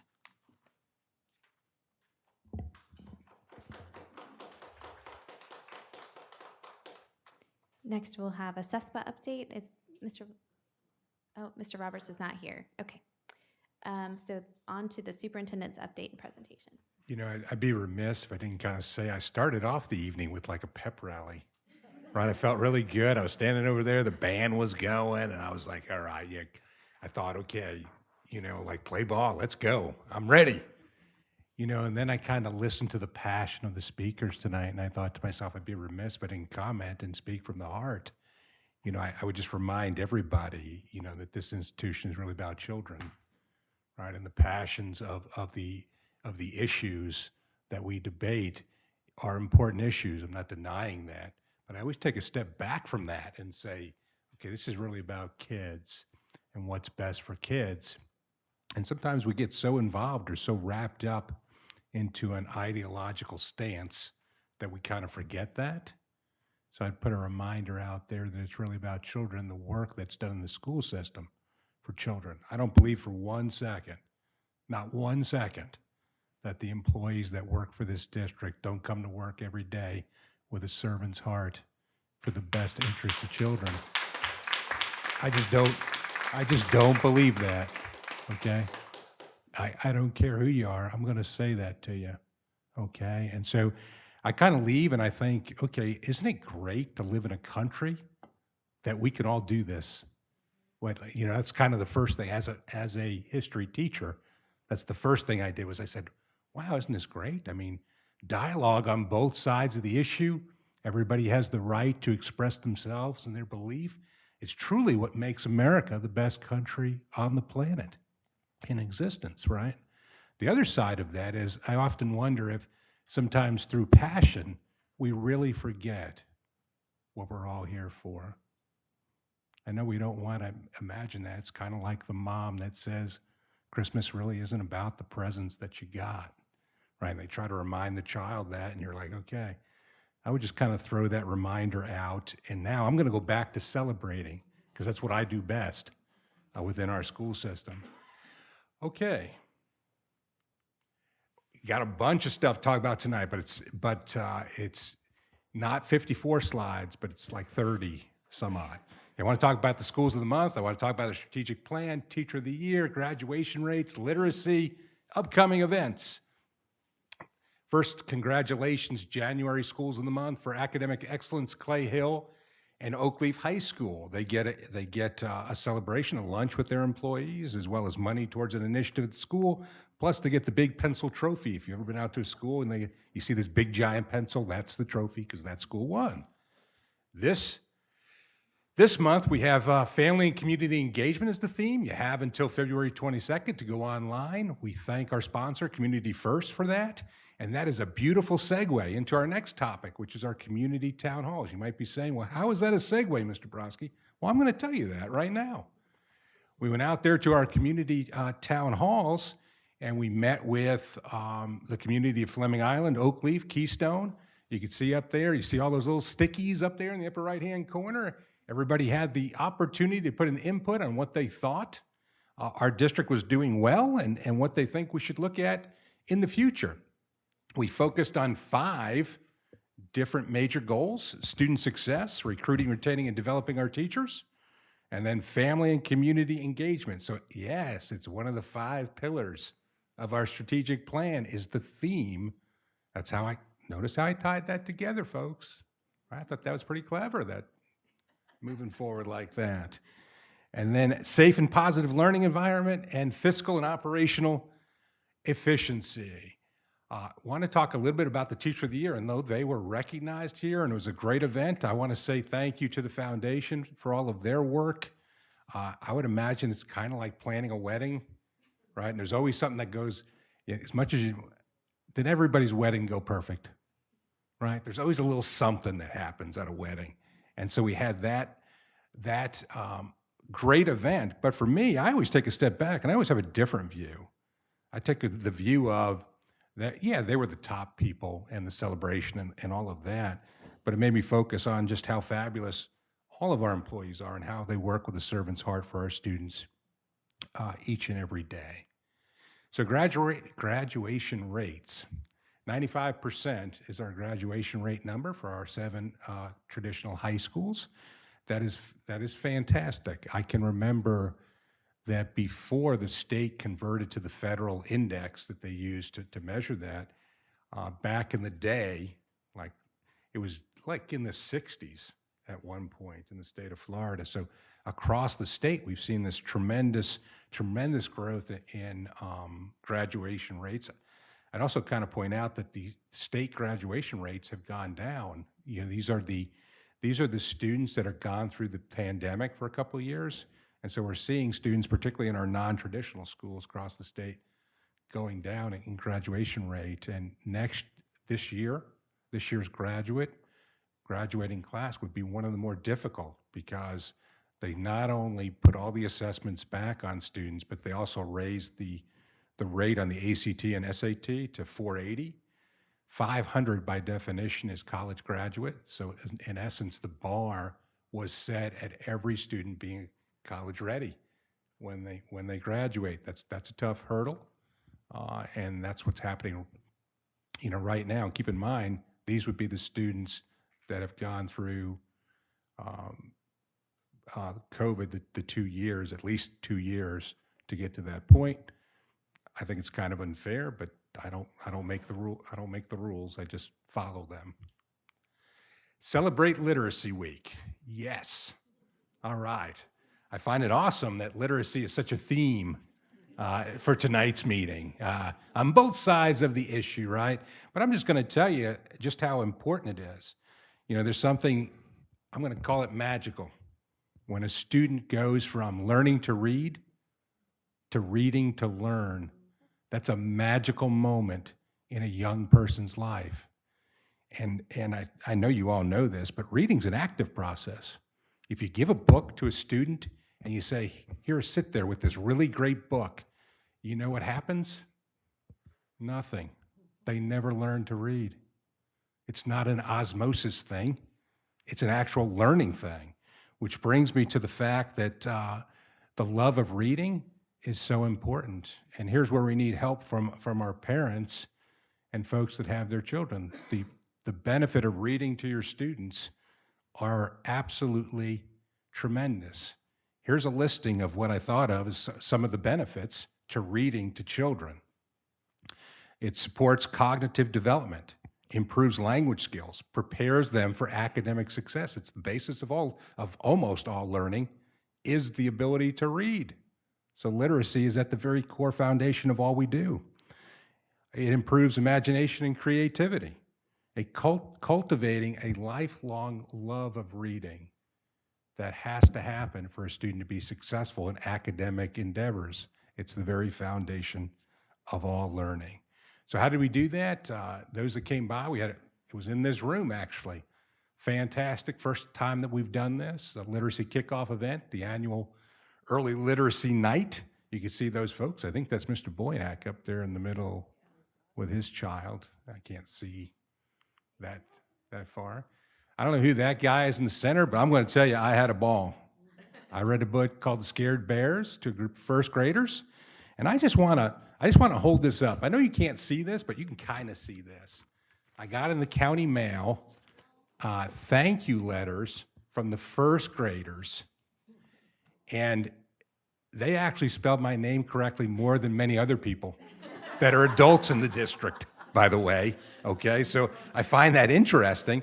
And you can see they attempted to draw the bear on there, and they all just wrote thank you, and hey, I love your reading. And I was like, wow. In fact, your friend Abel sent me that one. And I was like, I got to the car when I left Wilkinson Elementary, and I immediately called my wife, who's the rock of my life, and I said to her, I said, you know what? I said, if all days could be like this in being superintendent, it would be a good gig, okay? The reality is, it was only one day that it was like that, okay? It was absolutely marvelous, okay? I thought I would just kind of share that experience. They were literally sitting there, and it was almost like their tongue was hanging out, like getting ready to drool as I was reading this story. And I thought, wow, these guys are like, they're serious. Like they were paying attention that intently to me. And I was like, wow, I better not mess up here. They're watching me really close. Some other events that we saw happening out there, Keystone Heights, the book parade out there at the elementary school, Lake Asbury's students were read to the kindergartners across there. It's nice to have the campuses so close that you can walk between the two. Keystone High's athletes reading to the elementary students. Again, nice to have the two campuses next to one another. You may have saw the article, I think it was in Clay today, about Lakeside Elementary and their book vending machine. Okay, I never heard of such a thing, but a book vending machine that they had there. Let's talk about upcoming events. Florida Prepaid, just a quick, February 1st is the start of open enrollment period for Florida Prepaid. If you don't know anything about it, please go and look, parents. If you're looking for a way to pay for your child's education, I could just say personal experience. I had Florida Prepaid for both of my students. It kind of inflation proofs the cost of college as time goes by. We also have Black History Month, Career and Tech Ed Month, National School Counseling Month, Florida Crossing Guards, Bus Driver Appreciation Day, President's Day, Valentine's Day. While it may be the smallest or the shortest month, might have the most packed into it also. Science fairs on Tuesday, CTA career fairs on the 16th, spelling bee, the track meets, all of those things, all happening during the month of February. So thank you so much for paying attention, and bless you all. I truly meant what I said about our country and our district. Thank you.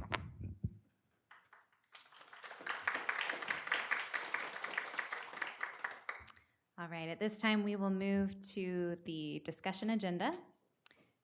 We have a Human Resources Special Action A. Do I have a motion? I move approval. I have a motion from Ms. Bola. Do I have a second? A second. I have a second from Ms. Hanson. All in favor signify by saying aye. Aye. Aye. Any opposed say no. Motion carries 5-0.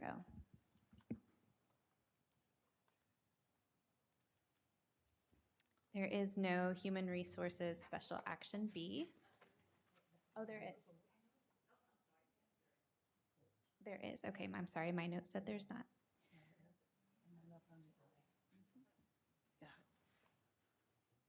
Okay. Still having trouble with the vote?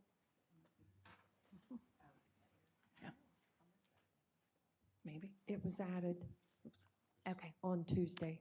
All right. Do I have a motion on Human Resource Special Action B?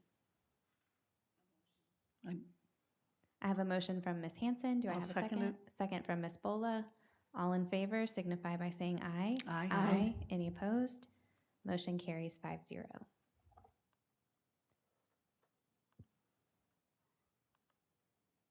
All right, item D3 is the RFP renewal. I will be recusing myself from this item as it involves a family member. Do I have a motion? I move approval of the RFP renewal. I have a motion from Ms. Bola. Do I have a second? I second. All in favor signify by saying aye. Aye. Any opposed? Motion carries 4-0.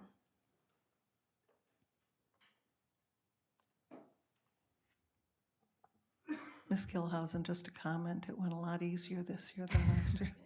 Thank you. And much more lightly attended as well. Yes, I know. We were standing room only, as I recall. We Thanks. sure were. We had every AD, I think, in the district here. All right, item D4. We have a public hearing. So I will open the public hearing to approve as advertised the Spring Park Elementary attendance zones and revisions to attendance zones to surrounding impacted existing schools. Is there any public comment?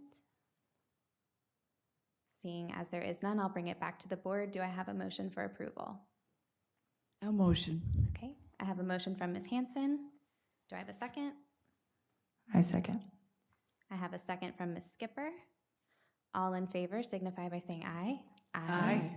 Any opposed? Motion carries 5-0. All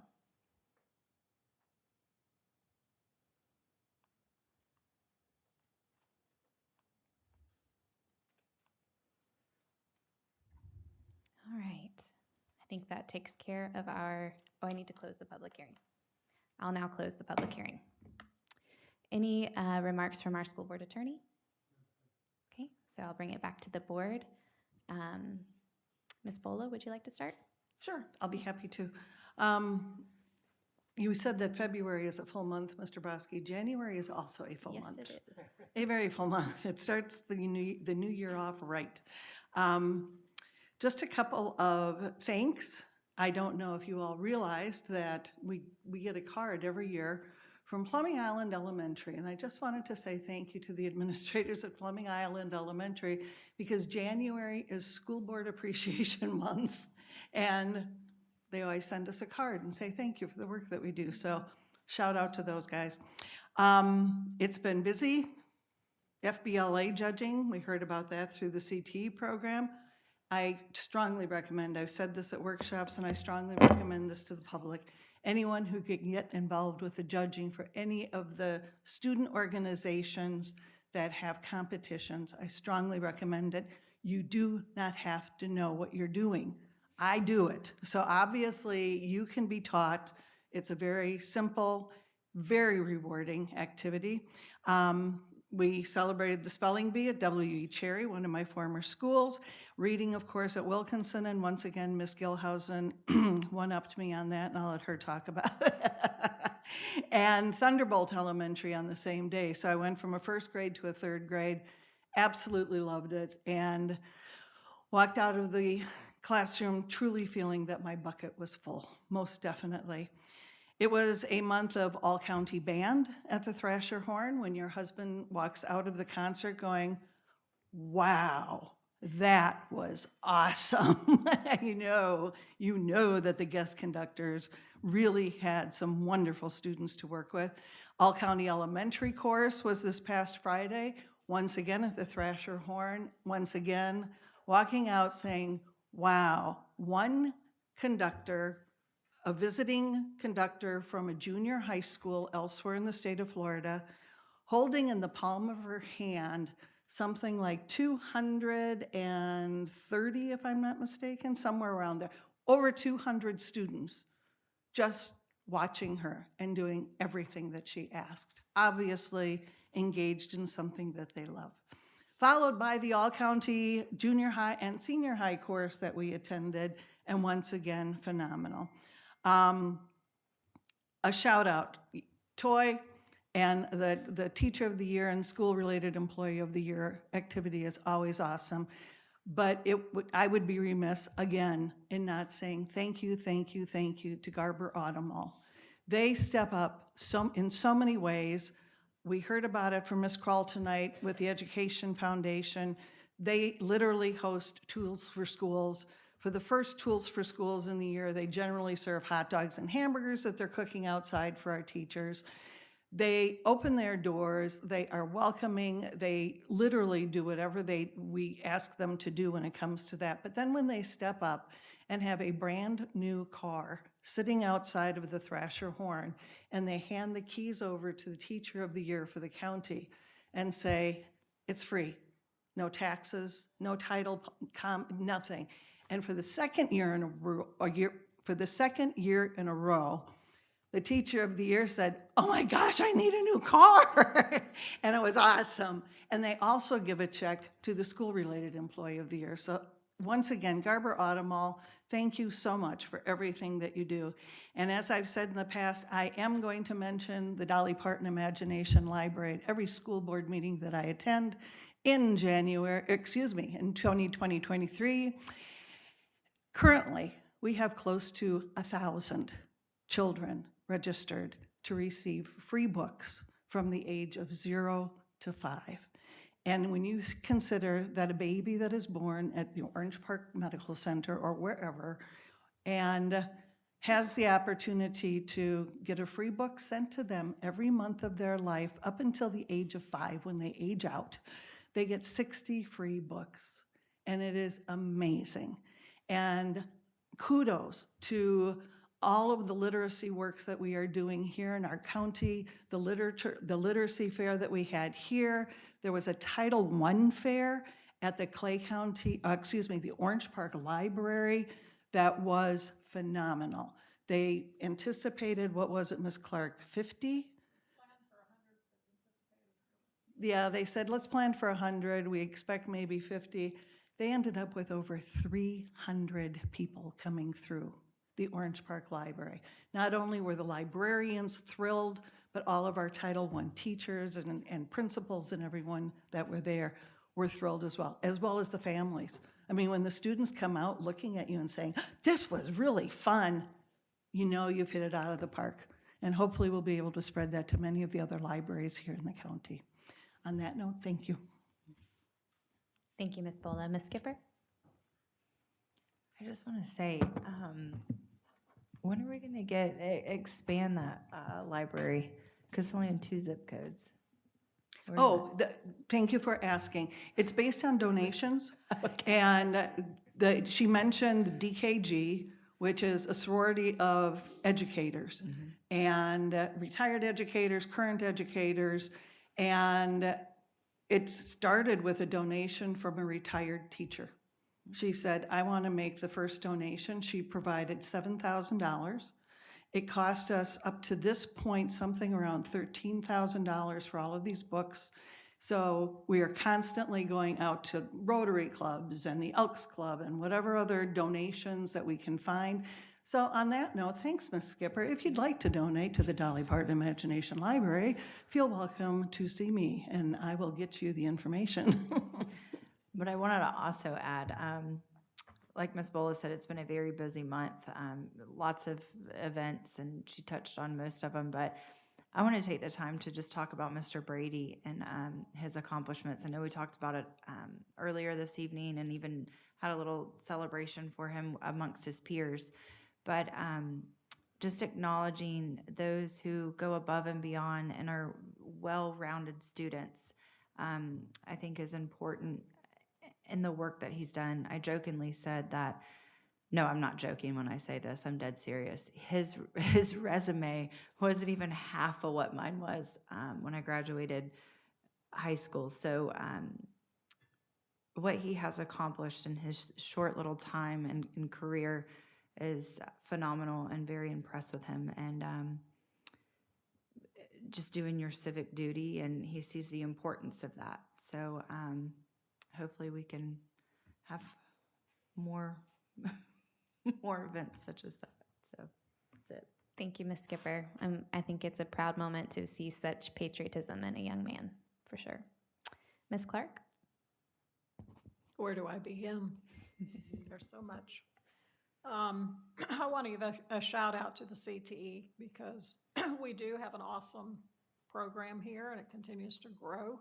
And hopefully we can get more people involved, training these students, helping out, especially in construction. In fact, I just recently was at one event and I think I took all their old books off the shelves and they were all gone.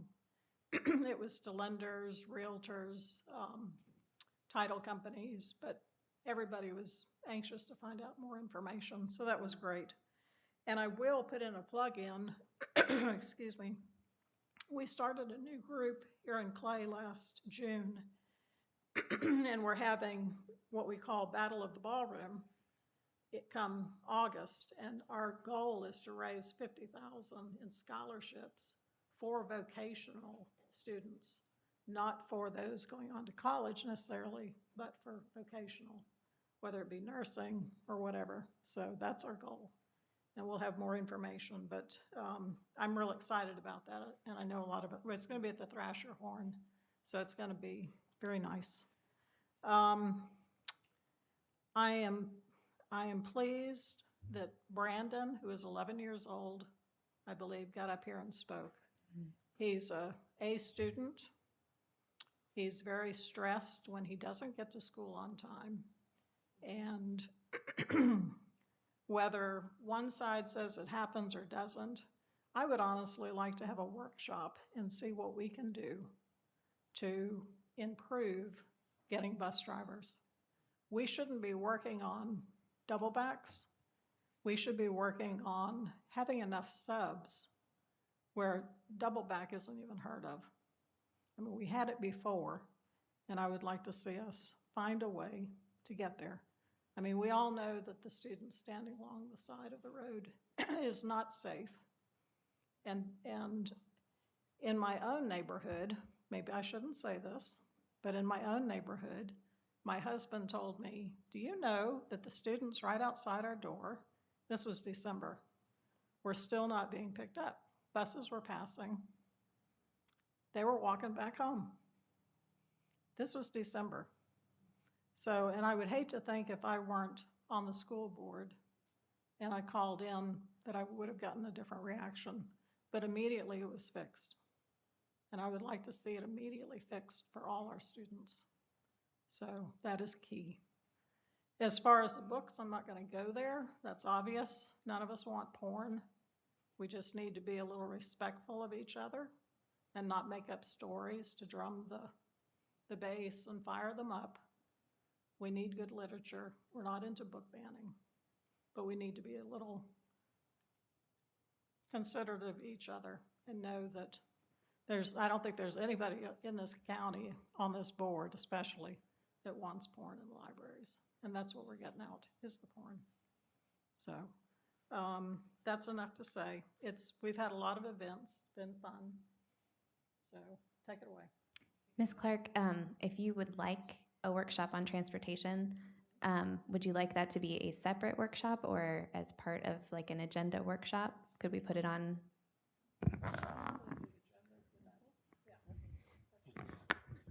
Okay, all right, we'll get that taken care of. All right, Ms. Hanson. My passion was teaching reading and literacy to kids for the last 19 years in Clay County schools. I can embrace and have compassion for what every single person in this room said about books, reading, and the importance of acceptance. As English teachers, and there's probably someone out there that understands this, it is the window to everything in the past, present, and future. That's really all I'm going to say about that, but I want to tell you that I listen to every voice and understand. The second thing I want to say is this school board meeting was in honor of my dad. He died last week. It was, I don't know why, it's odd, the most important thing I ever did with my life, my dad. He was so proud of this. And I just want to tell you, I take it very seriously. And everybody on this board will listen, and we talk, and we problem solve. Our hearts are in the right place. And I intend for the next 3 years and 10 months to make my father proud. And I am sorry if I missed something that I was supposed to be at. And that's all I have to say.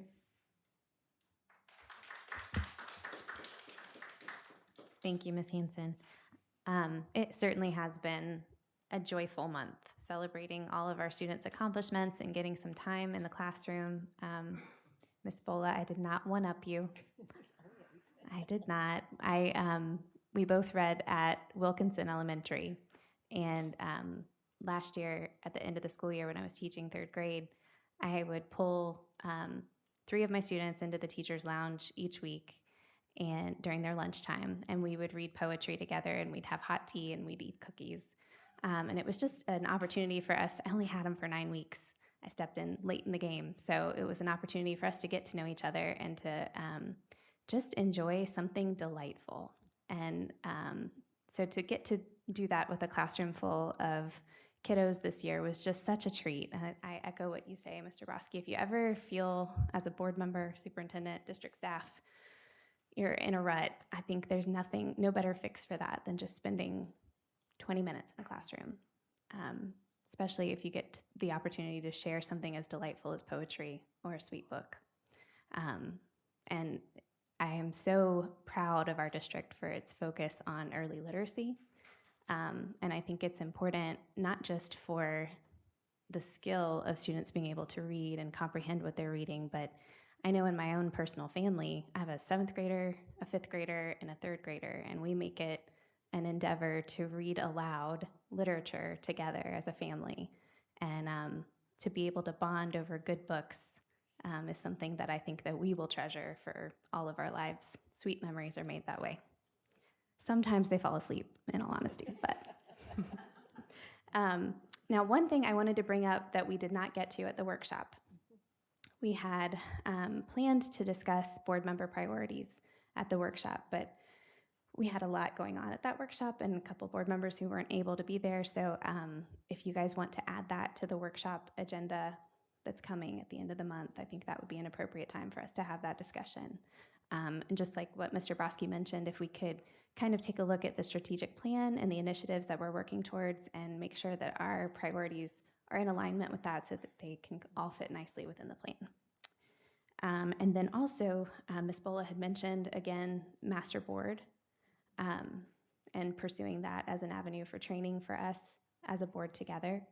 I don't believe that's something we need to vote on. No, but I think we should get it if everyone's willing and approve it, whatever. Correct. I had mentioned it at the last board meeting. If you still need a little time to consider it, we can talk again about it at the next workshop, or if you guys have a decision, we can get the ball rolling.